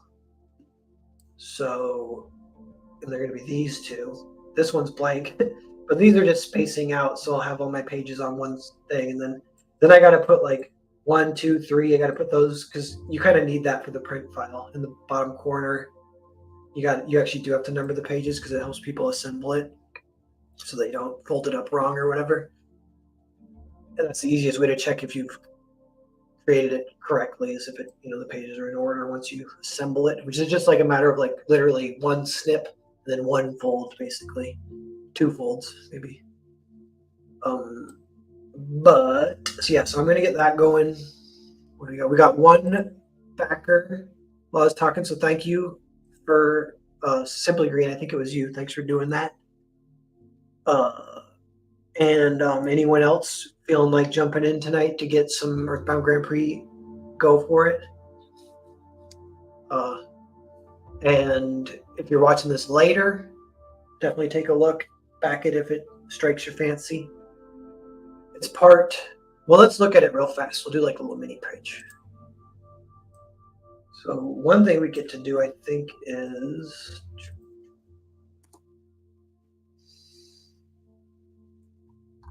yeah, it goes up. Woohoo!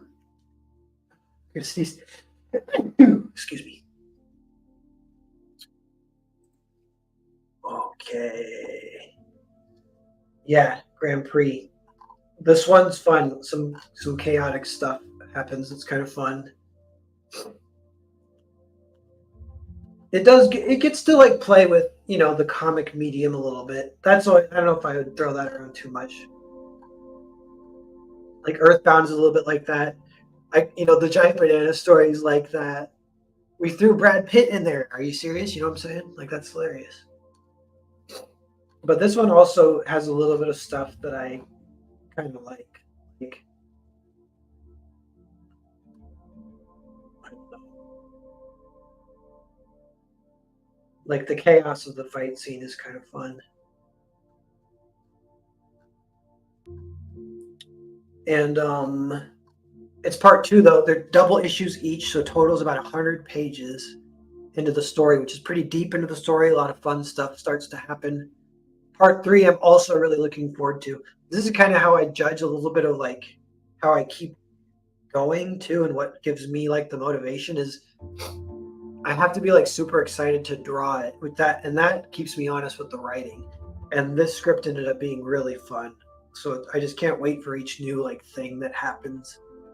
Part 3 is like, and what's kind of fun too is part 3 I think is where it kind of really pulls the more or less the heartstrings, but not in like a way like tragedy strikes. Anything like that actually happens maybe way towards the end. But like some people were wondering with part 1, because it all takes place at a high school, so it's kind of grounded and does have like a kind of fun emotional through line, potentially because of the fact that it's grounded, which is a trick that manga will use all the time, and it's like a great trick.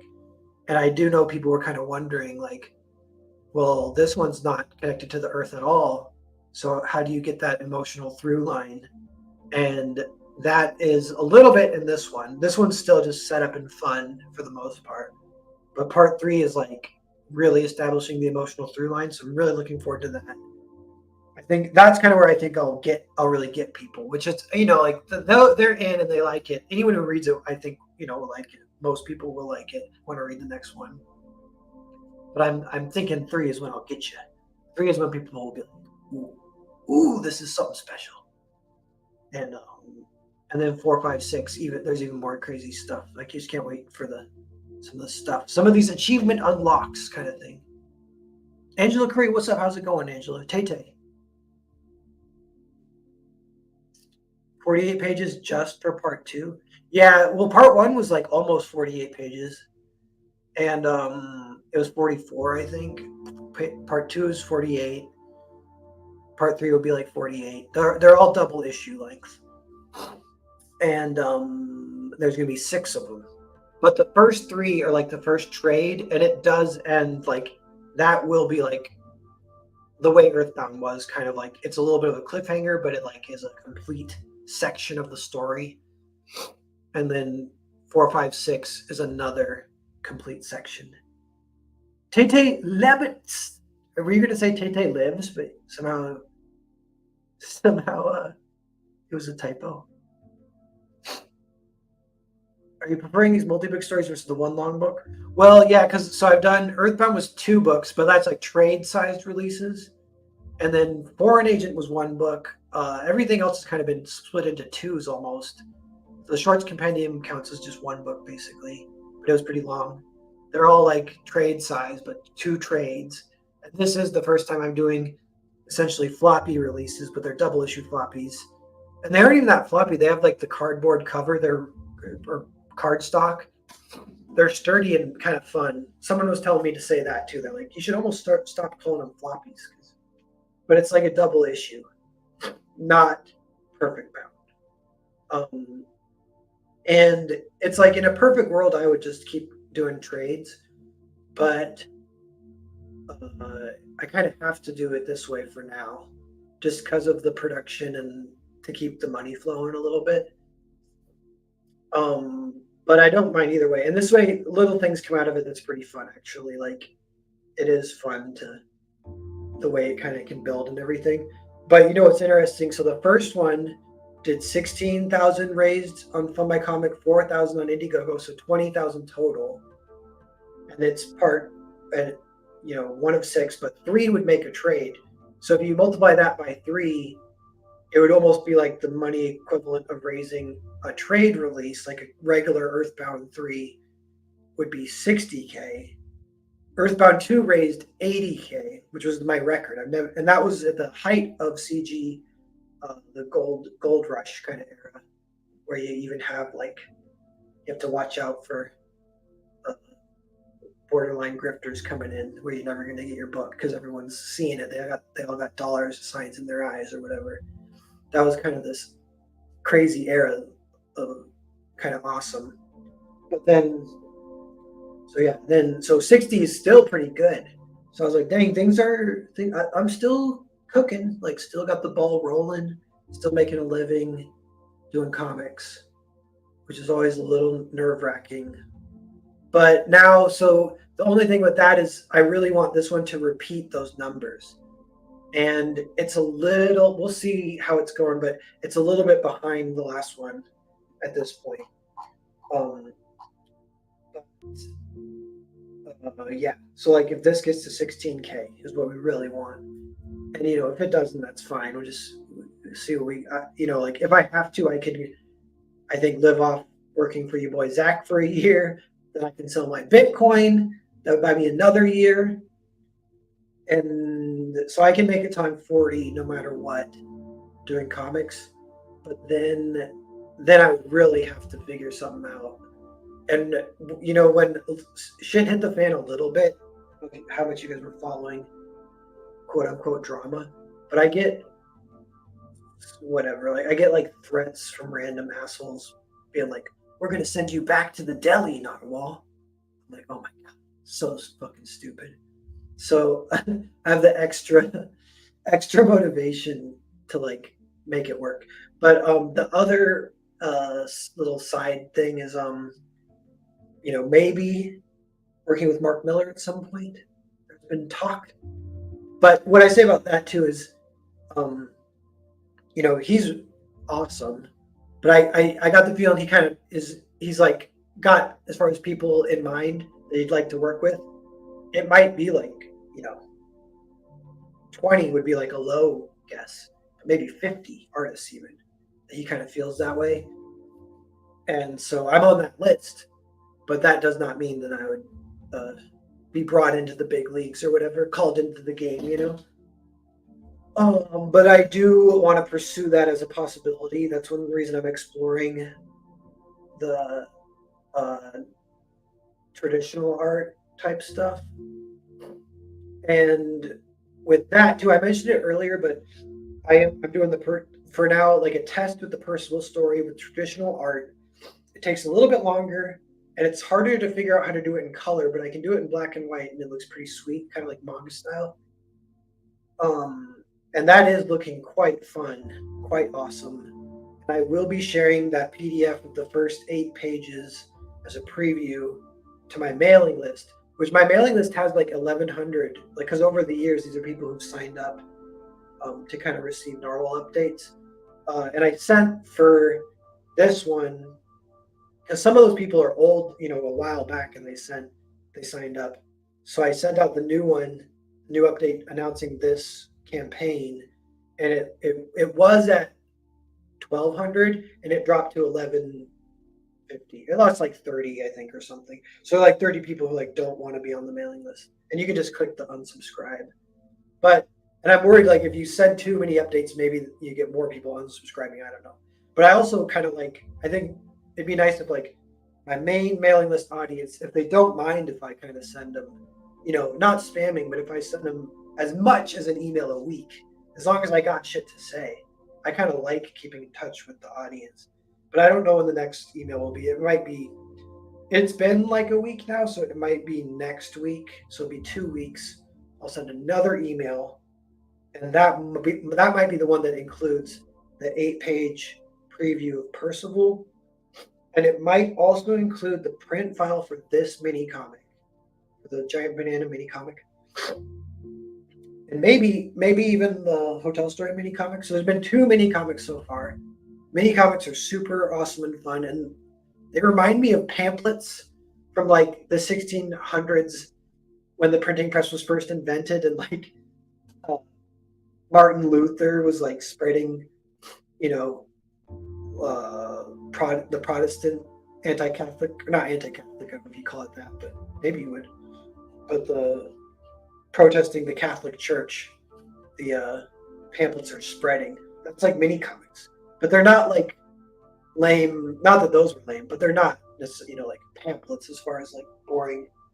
But that could be fun for an ARG too if there's like something feigning to be political, but then it's not at all. That's hilarious. But to have a mini comic, anything ARG-ish, like if a mini comic is your pass into a party, I really like that. Mini comics can play off each other. They can hint at shared lore, and then another mini comic can get released. And the mini comics, yeah, I just want to keep building the mini comic thing. We'll see where it goes. I want to do more. But doing this Hotel Story, this Earthbound one about the giant banana, the way it makes you boil down an idea is awesome. And then you're like, well, shit, this could be an animation. And it would not be a crazy amount of work. So I think I want to try and animate this comic that we're drawing tonight. I literally might try and animate it. And it might not take too long. We'll see.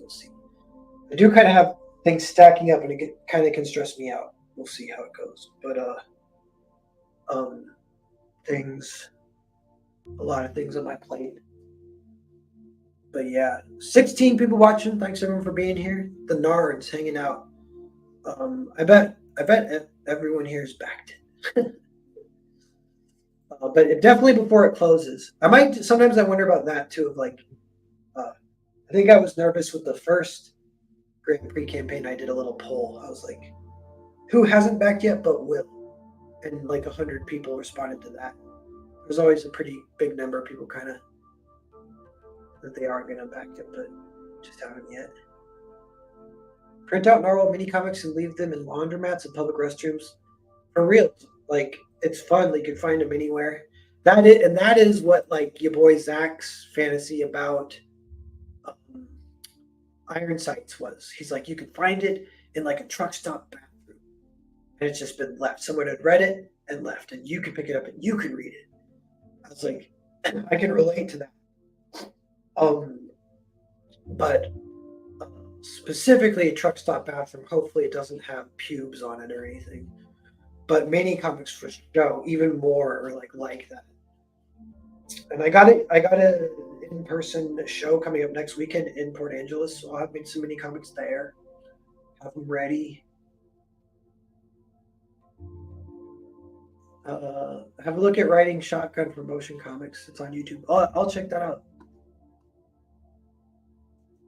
Considered game books? Any order? Oh, is that the mini comic thing? Yeah, more mini comic stuff.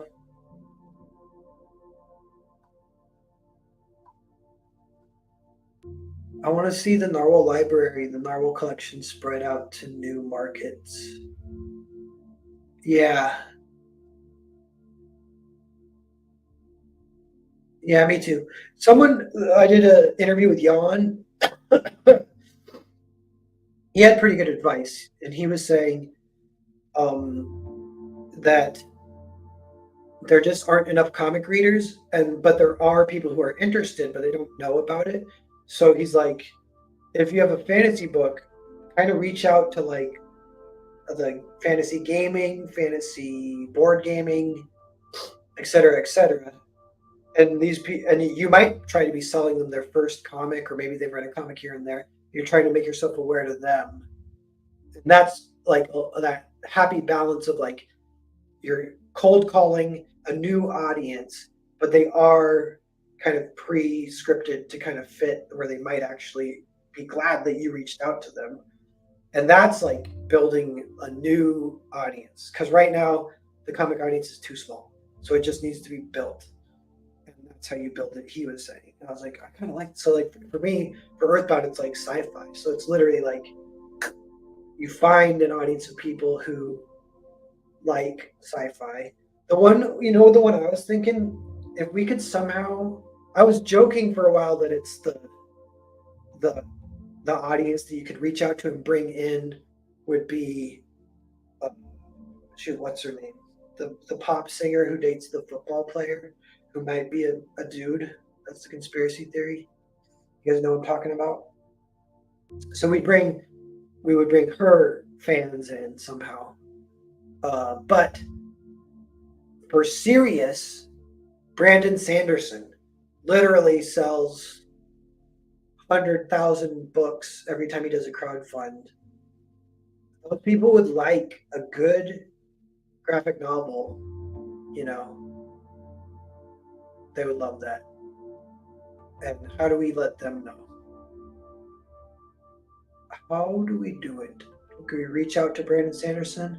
And it's a funny position to be in when you're like kind of in the more needy position. So say I did like have Brandon Sanderson's ear, then what do you just say like, hey, can you please help me find an audience? Can I have your audience a little bit? And then if he does help you, then you kind of feel like you owe him, and then blah blah blah, like that, all that stuff. Maybe that's the only way you do it, but that feels like kind of negative to me. One of the things I was thinking that is nice is if it can somehow, I don't know how you'd exactly do this, but it could literally be quid pro quo. So it's not unknown, effervescent. Oh, you kind of owe them, you kind of don't. Nobody knows. And it's literally like Brendan Sanderson, or Eric July was talking about kind of doing this with Ripasend. But if it's like, you help me with promotion, you get 10%. Like, I would do that. I would love to do that. And then like you're almost doing them a favor just as much as they're doing your favor. It's balanced, and that's very nice. So yeah, something like that, possibly. But we'll see where it all goes. We got to keep making good comics. We got to be ready when the eyes are on us. We will respond to the good stuff. We need I guess we need ambassadors, which they're kind of out there. Mark Miller's a great ambassador. That's if, what do you want to say? Taylor Swift. Yeah, if Taylor Swift was into comics, that would be literally the best possibility, because then I think she could make the comic industry explode overnight if she did an interview and said, yeah, I've been reading tons of comics. The indie scene is thriving right now. All it takes is someone like that to say it, but nobody's saying it. And that's where even Mark Miller doesn't have that kind of reach. It's a little bit preaching to the choir for a lot of us. We can say that, but everyone already knows or whatever. But yeah, the kind of ambassadorship, however that would happen, that would be something a little bit of that is that I can at least a little bit tiptoe towards, is I am trying to dabble in other mediums and art forms, and then if any of those blow up, it would obviously help the comics a lot. It would be able to all kind of come together. So I've been working a little live action. Eric July's doing this too, but live action, I got some video game plans, but I haven't messed with it much. I would love to do a video game. I kind of want to do something that I can actually do, and it would be a dialogue tree adventure game where it's mostly just picking what to say, just reading the fun dialogue, and you're kind of watching a visual novel kind of thing. But I could totally do that, like literally, especially if I had a year, take off a year and just do that. Um, but yeah, I've got animation, live action video games. Video games are in a interesting state right now too. Everything is kind of poised. Everything is like in such shoddy shape that it kind of makes you optimistic because you're like, well, we can only go up from here. So that is like makes you feel optimistic, but things are dark in a lot of ways. And I get bummed sometimes because it's like, shit hasn't quite um flipped. Like cancel culture is still around. Some of the bullshit is still around. But it's getting better, I'm pretty sure. I'm so nervous. I really want that shit in GTFO. I was so happy when some of those big L's, cancel culture was taking huge L's. Mark Miller coined cancel pegs, which is still stuck to this day, which is great. Grums is kind of doing good stuff on Twitter. Everyone's kind of talking about it, thinking about it. Yeah. EC, what's up, EC? How's it going? EC, did you just get here? Thanks for hanging out. Sanderson and manga. Yeah. Simple as reaching manga, you know. How do we do that? Yeah, you know something with the manga. This is just one example, but there's a Twitter account that's kind of cool called Mikey Buys Manga, I'm pretty sure. And, I don't know if he's still around, but I followed him for a long time and he just always posts art books and manga he was reading. I DM'd him once and I was like, I'll send you some of my comics if you want to read them. And he's like, don't send it for me for free, bro. If I want to read it, I'll buy it and I'll read it. And I was like, cool. And but he's kind of saying too, like, I don't want to buy it. And it's like, if you want this guy's business, you got to be competing with the best of manga because that's what he's consuming, and that even means like the release format. Like, it's like manga books are big chunks that take like an hour to read, multiple chapters. So yeah, like the equivalent might be like a trade.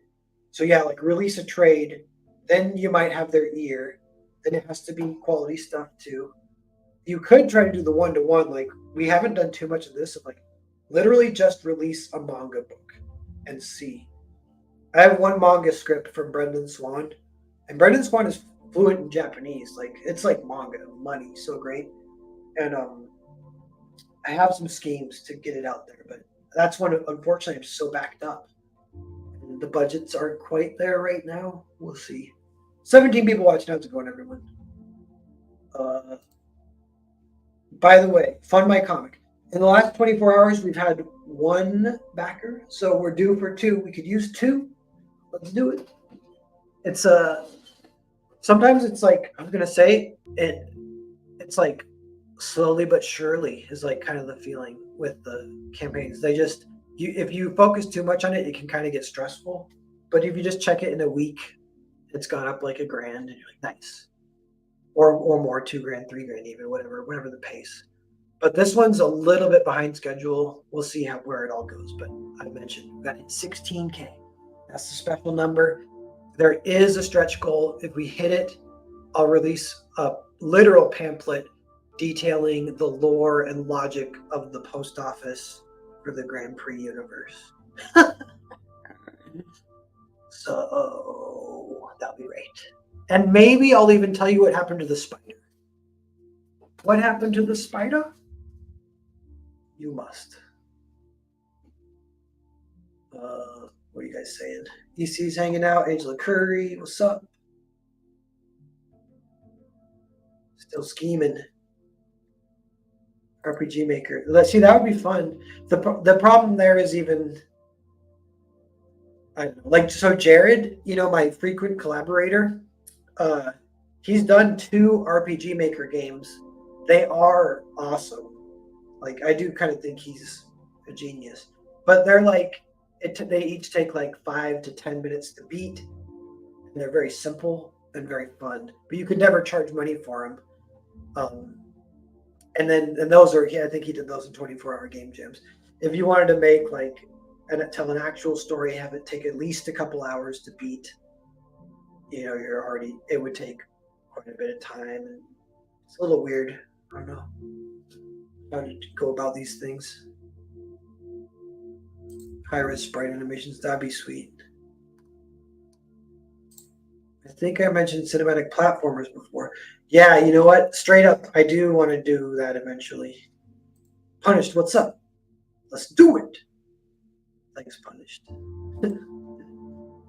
I say let's do it too. That's one of my sort of catchphrases. Can I claim that? It's such a common catchphrase. But yeah, if he's in reference to let's back this campaign. Let's get this going. Yeah, gaming is having a whole backlash. Yep. For more modern takes, there's The Last Night.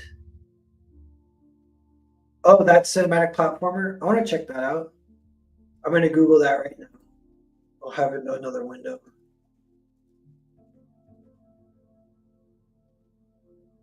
What is it? Upcoming. The Last Night. Yeah, that's the Cyberpunk game that's still coming out. That's funny. I guess they said they started making it in 2014, and they got canceled and everything right at the height of cancel culture.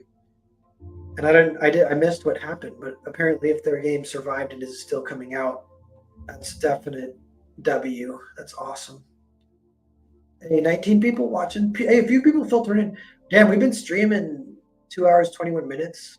19 people watching. Thanks everyone for being here. I wonder if you stream super long if people will come in. But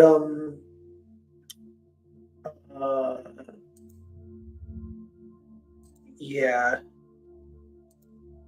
I'm wrapping up anyway.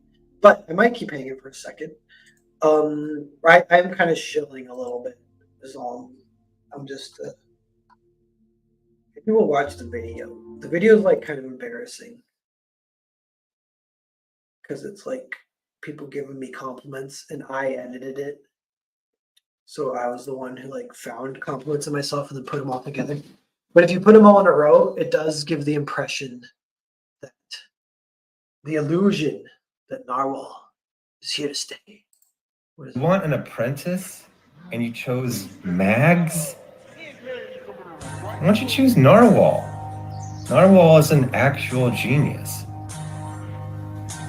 I mean, like creative genius. He's not going to solve cold fusion. Why didn't you take Narwhal under your wing? You did it because you were trying to be political. You were trying to be cute. You thought you were smarter than the situation. You're smarter than these idiots, but I mean, come on. The idea that your first book you're ever going to put out is going to be award worthy is kind of ridiculous. Usually people win awards for actual merit, not identity, after 5, 10, 20 decades of work. But of the work that's been produced, I would really only say it was like Narwhal stuff. Like Narwhal definitely seems like the type of person who should be nominated in a short story or anthology category. I mean, a lot of his stuff is just flat out brilliant, like savant level work. So Narwhal is someone that I think actually does deserve award nominations. But as far as I know, Narwhal has only worked in crowdfunding, which is apart from mainstream, both for awards, for press coverage, for basically everything. Now, should crowdfunding come up with its own awards? No. Just put out books, deliver the books, make good books, improve in your artistry, in your skill, in your delivery, and in your customer service. Don't worry about mainstream awards. If my opinion matters, we need to make sure Narwhal's taken good care of. He's got a lot of good books. He's going to continue to make good books. And in my opinion, he's a fucking genius.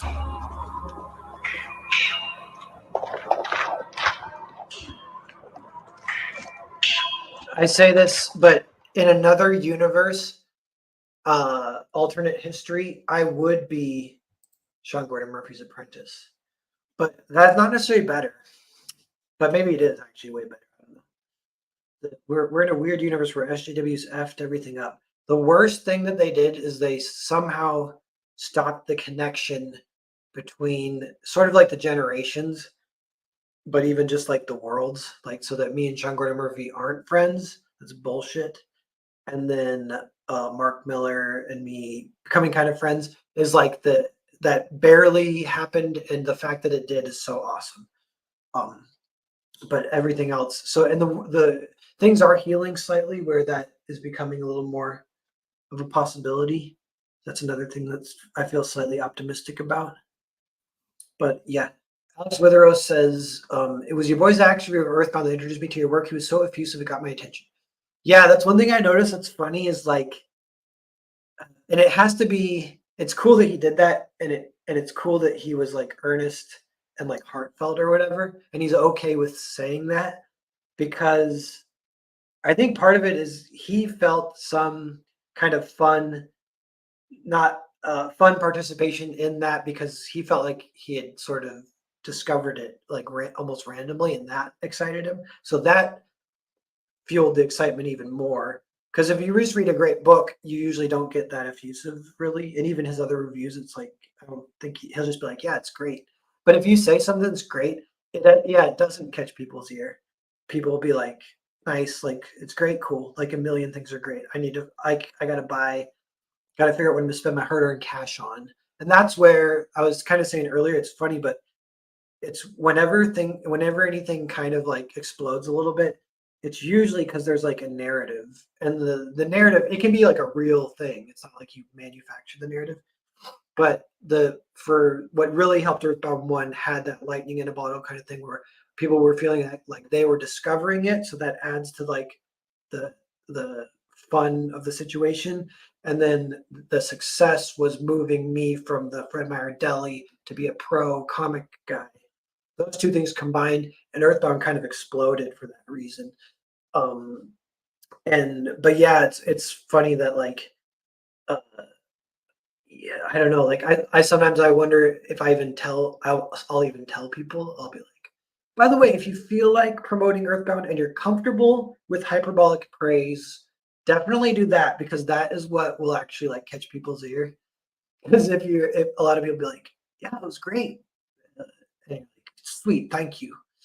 But when the viral nature of the word of mouth is really happening, usually maybe a narrative might be involved, or combined, but the praise is more effusive and or hyperbolic. Even hyperbolic might imply that it's disingenuous. That would probably not be the best, but what you want is like to inspire the genuine reactions if you can, of people just getting kind of excited. And that was really fun that Earthbound did that. You know, it was funny and that's like literally my first book. And then I haven't really been able to recapture that energy, but it's kind of, that's the very specific nature of the narrative that can never be recaptured. Because I definitely, and I think people would agree, I've gotten better, but the new books, they just don't necessarily have the energy that Earthbound did, the release wise. Stronger to be if we change your art style. Yeah, but not necessarily for the worse though. Like I've been thinking that as I've been working traditional, and I've been looking at his art, and I'm like, I wonder what he would say about some of this or whatever. And he might push me like, I don't use a ruler yet. He might be like, you need to use a ruler, and I'd be like, okay. um, but yeah, that's funny. If I know he might say that, maybe I should anyway. But uh, it was probably like discovering water in a desert to Zach at that point.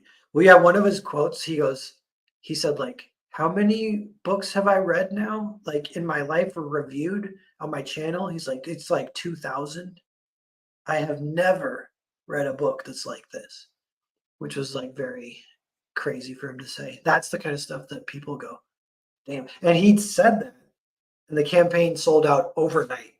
Sold uh everything sold.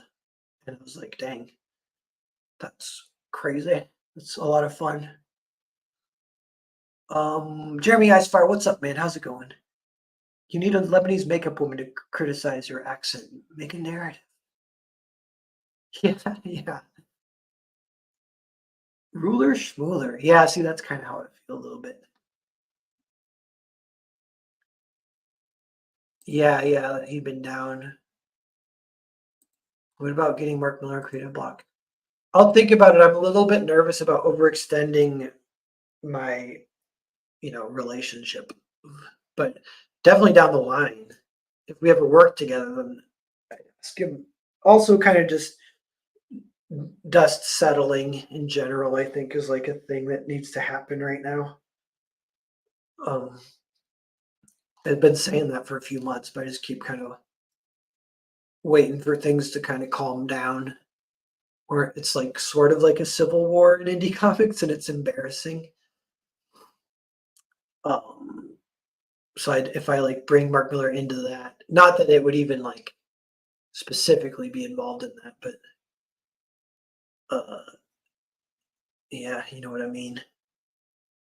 Yeah, she says, yeah, you know when the time is right. For reals, for reals. Um, hey, guess what? We got 2 new backers on the Fun My Comic. I bet that's with some people watching the stream. Thank you for people doing that. You know what that means we get to do? We get to watch the numbers go up. We all get a little dose of dopamine.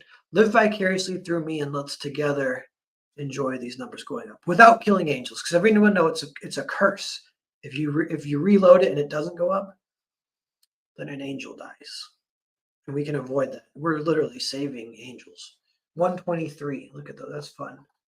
5217. We're getting, ever so close to 6K. We'll be there before you know it. Next few days we'll be at 6K. But yeah, the 20 people watching. Thanks everyone for being here.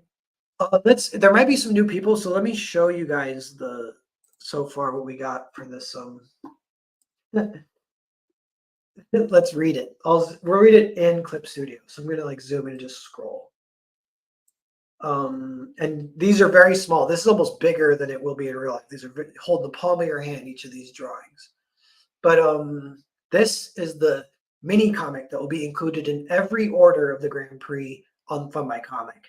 And I am going to release the print file publicly, so anyone can print it out and assemble it, like literally anyone. This will be like a viral spreading of pamphlets because the word of Earthbound needs to get out there.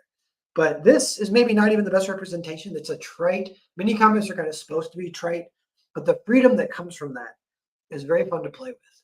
And it does complement the story well. Earthbound Grand Prix Part 2 does feature a giant banana.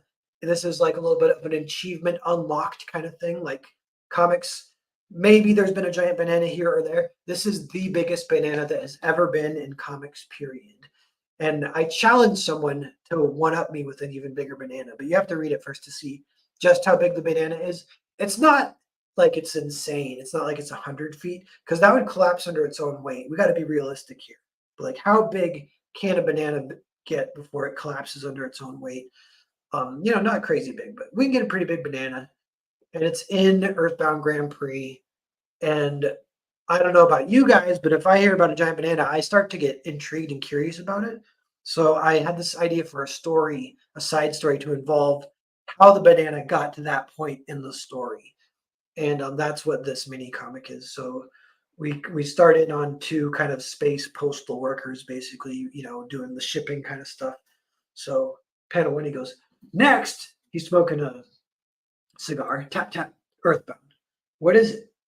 He's looking at his clipboard. It just says banana. Boom, they're bringing it in. Central or OR? OR. If you go central, they rot. Bananas going OR. What's the exchange rate on bananas? Banana. What? It's 1 giant banana. Where's it going? Doesn't say. Tap, tap. The fees are all paid, though. They do that when they have a private pickup scheduled. How big we talking? What's in the box? Open it. We're not supposed to. Doesn't hurt to take a peek. I'll say it's a Section 808, which I don't know what maybe I could improve the numbers if it's like more, if there's actual systems, but it's like code for like, and I know this because of studying media mail and everything, like actually shipping comics, but the postmaster can use their own judgment to open a box if they think it's a safety kind of thing. Then they are allowed to open it, but that does require paperwork. So this is like that. Doesn't hurt to take a peek. I'll say it's a Section 808. You do the paperwork then. Crap. Whoa. They look inside. And then there's going to be 2 more pages. Each of these represents 1 page. Then I'm later going to superimpose it into the actual print file.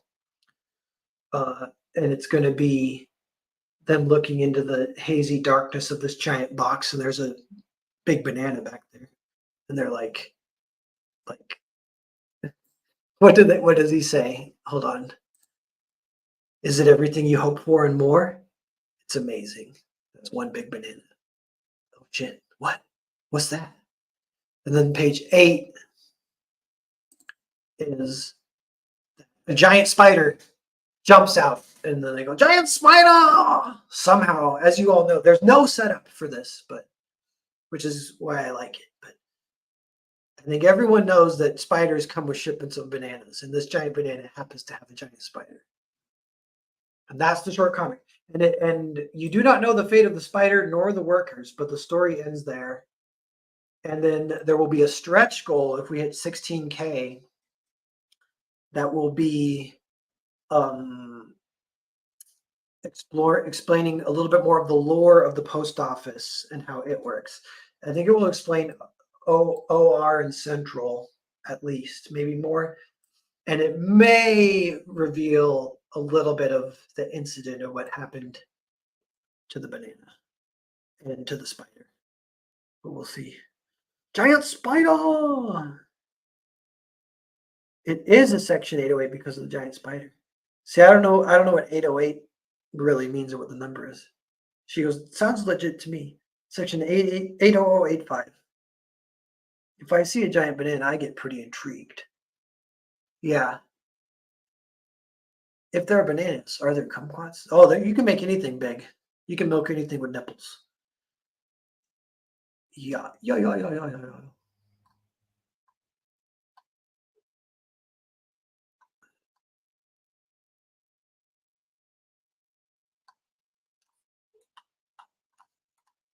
Yep.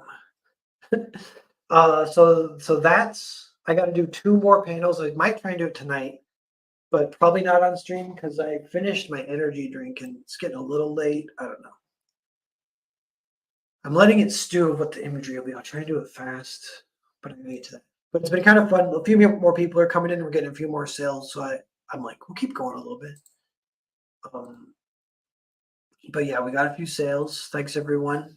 Really appreciate it. You know who you are. You can say it was you if you want, but Michael Deshay, $, the future. Thanks, Michael. Something like that. I got to keep. We'll see where it's been 7 years since I started drawing Earthbound, but then like it's been 5 years since Comicsgate popped off, and it's almost like we're entering a new phase now. Comicsgate's still a thing. I'm still around, but this is kind of like almost like a little bit post-cancel culture-ish, a little more optimistic, possible mainstream stuff happening. Who knows? That's like the phase we're entering now. So we'll see where we're at in another, I guess, 5 years.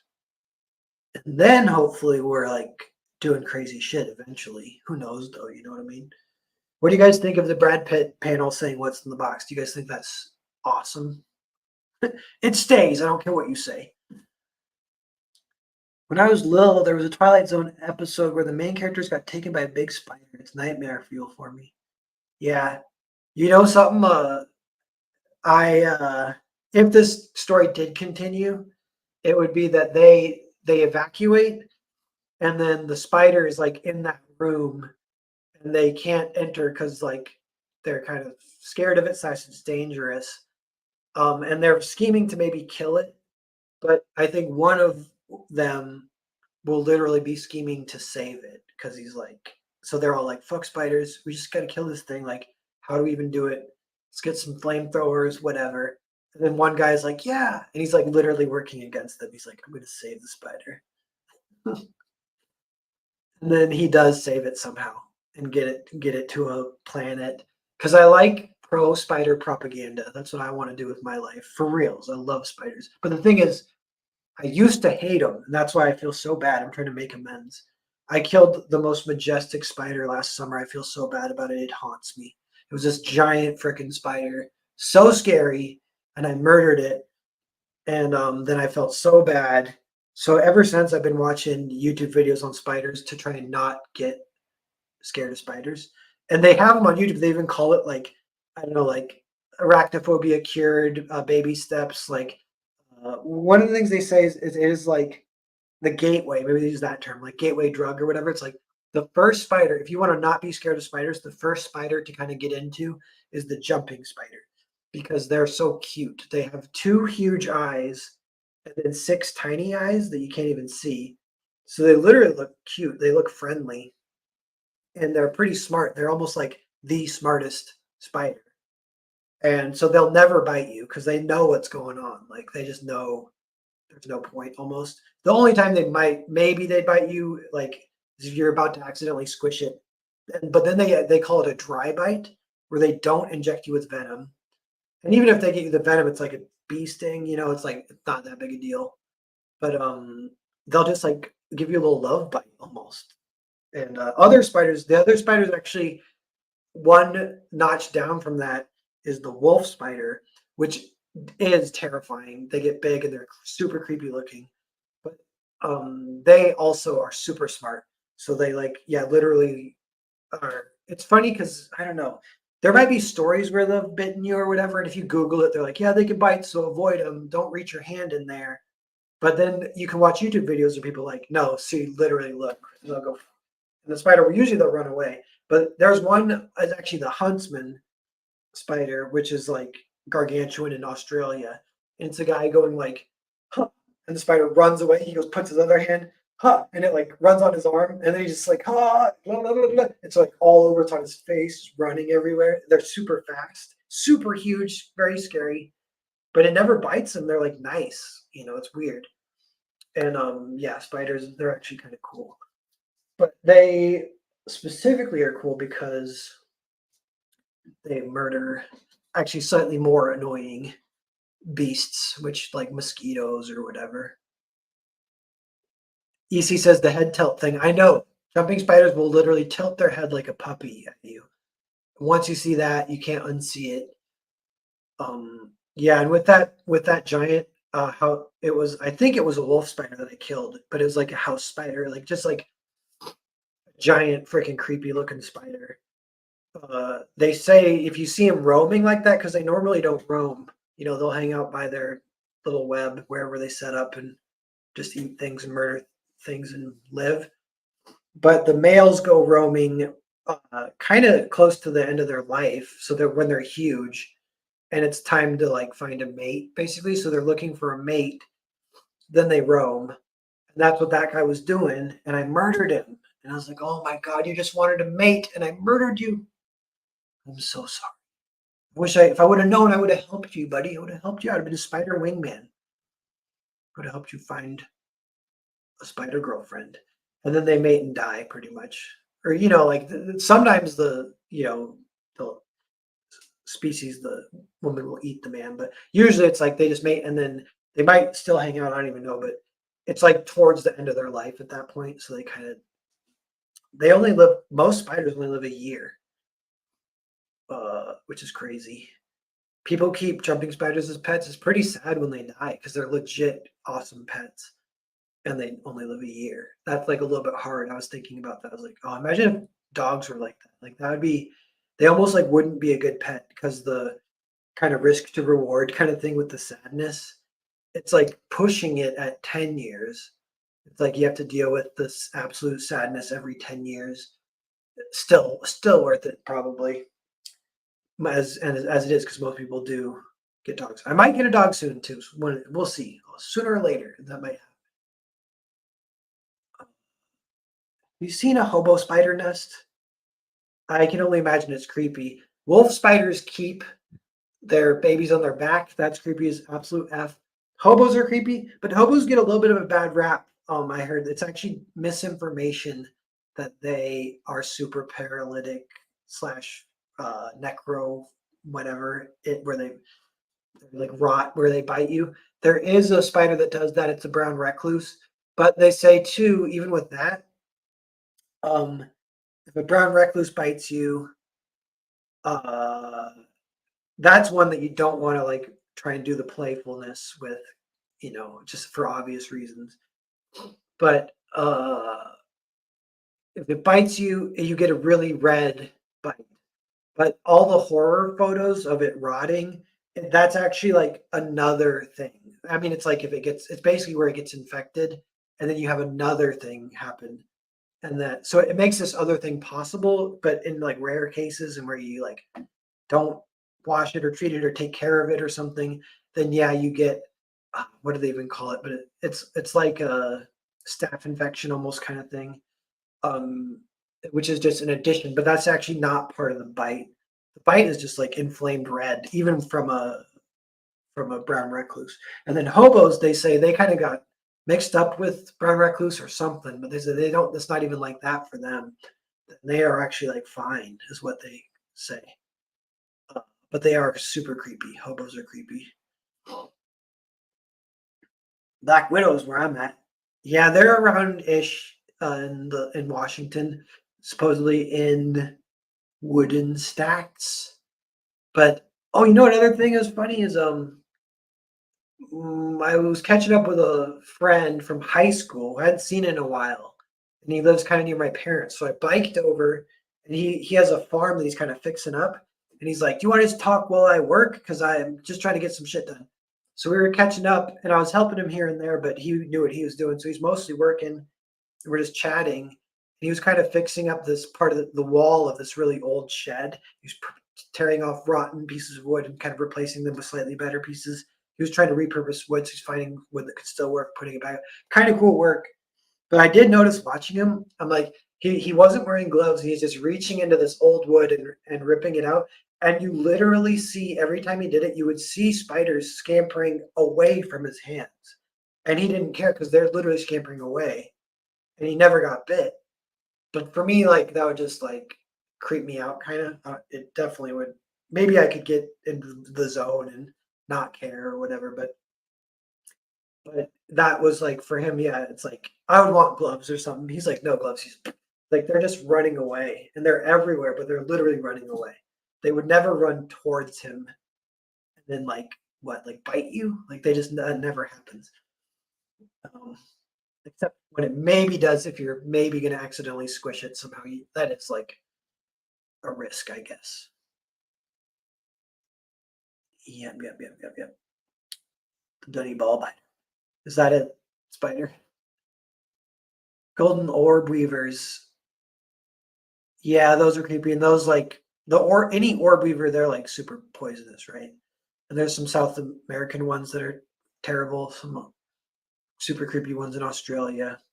It's funny in Australia, they just live with it. I'm like, how do you do it? How do you do that? Dele says, I've had spiders run towards me. One thing is they might run towards you and then stop because they're like figuring out where they even are. I don't know. But I don't know. But maybe they'll charge or whatever. I don't know. But I would say almost they wouldn't. It always depends. But in Afghanistan, my brother was in Afghanistan and they had camel spiders, which aren't spiders, but they are arachnids and they're huge. And he said they're like everywhere and they like the shade because you're in the desert. So they will run towards you to get in your shadow. But people don't get that. And people get freaking terrified because these giant camel spiders are running towards them. Whitetails are absolute bastards, aggressive as hell with a necrotic bite. Oh, I haven't heard of those. I'd watch a video on them. I might Google that too. Yep. Okay, we're getting business done here. What are we doing? We're wrapping up. But yeah, so we mentioned everything. Got a few sales. That's nice. What's your favorite banana? Change the topic. I didn't even know there's different bananas. They're all the same to me. Bananas are genetically modified, though. What I think like natural bananas look kind of weird. They're kind of small. I don't know if they're mushy or whatever. I don't know. But to get them kind of big and weird looking as we recognize them, that's all genetically modified stuff. And that's a little bit in the plot of Earthbound, although it's all like not plot, but the lore. Of course, this banana is the result of like freak genetic modifications. Comes from a lab somewhere. That's something one of my buddies used to say. That's kind of a funny joke, but he's like, there's food that is made by like farmers, and there's food that is made by scientists. And scientist food is not necessarily bad, but it is like possibly a little grosser. But that's like meat grown. He's like fast food is made by scientists. Bananas are made by scientists. Any meat grown in the labs that they try and do. Oh, fried bananas. I don't even know. I've never even had that. And what's the kind of banana that's like not a banana, but it's like, I don't know, plantain. I haven't had those either. There's a banana that is as thick as your arm. That's a real life arm thick banana? Shit. See what kind of spiders come in those deliveries, I'm telling you. Fried plantains rock. See, I have never had them. I would try that. I can get plantains where I'm at. Banana flies are modified. They're all the same banana. In real, a specific banana without the seeds is spliced onto all the trees. Yeah, that's crazy. It's true. There are many types of bananas, but they're clones, I guess, is what he's saying. But yeah, because I only know one that I get at Safeway or whatever. Or modified, it's bread. Yeah. Cool. Yeah. So I'm about ready to end this stream. We got 3 more. We're making good progress. Looks pretty good. And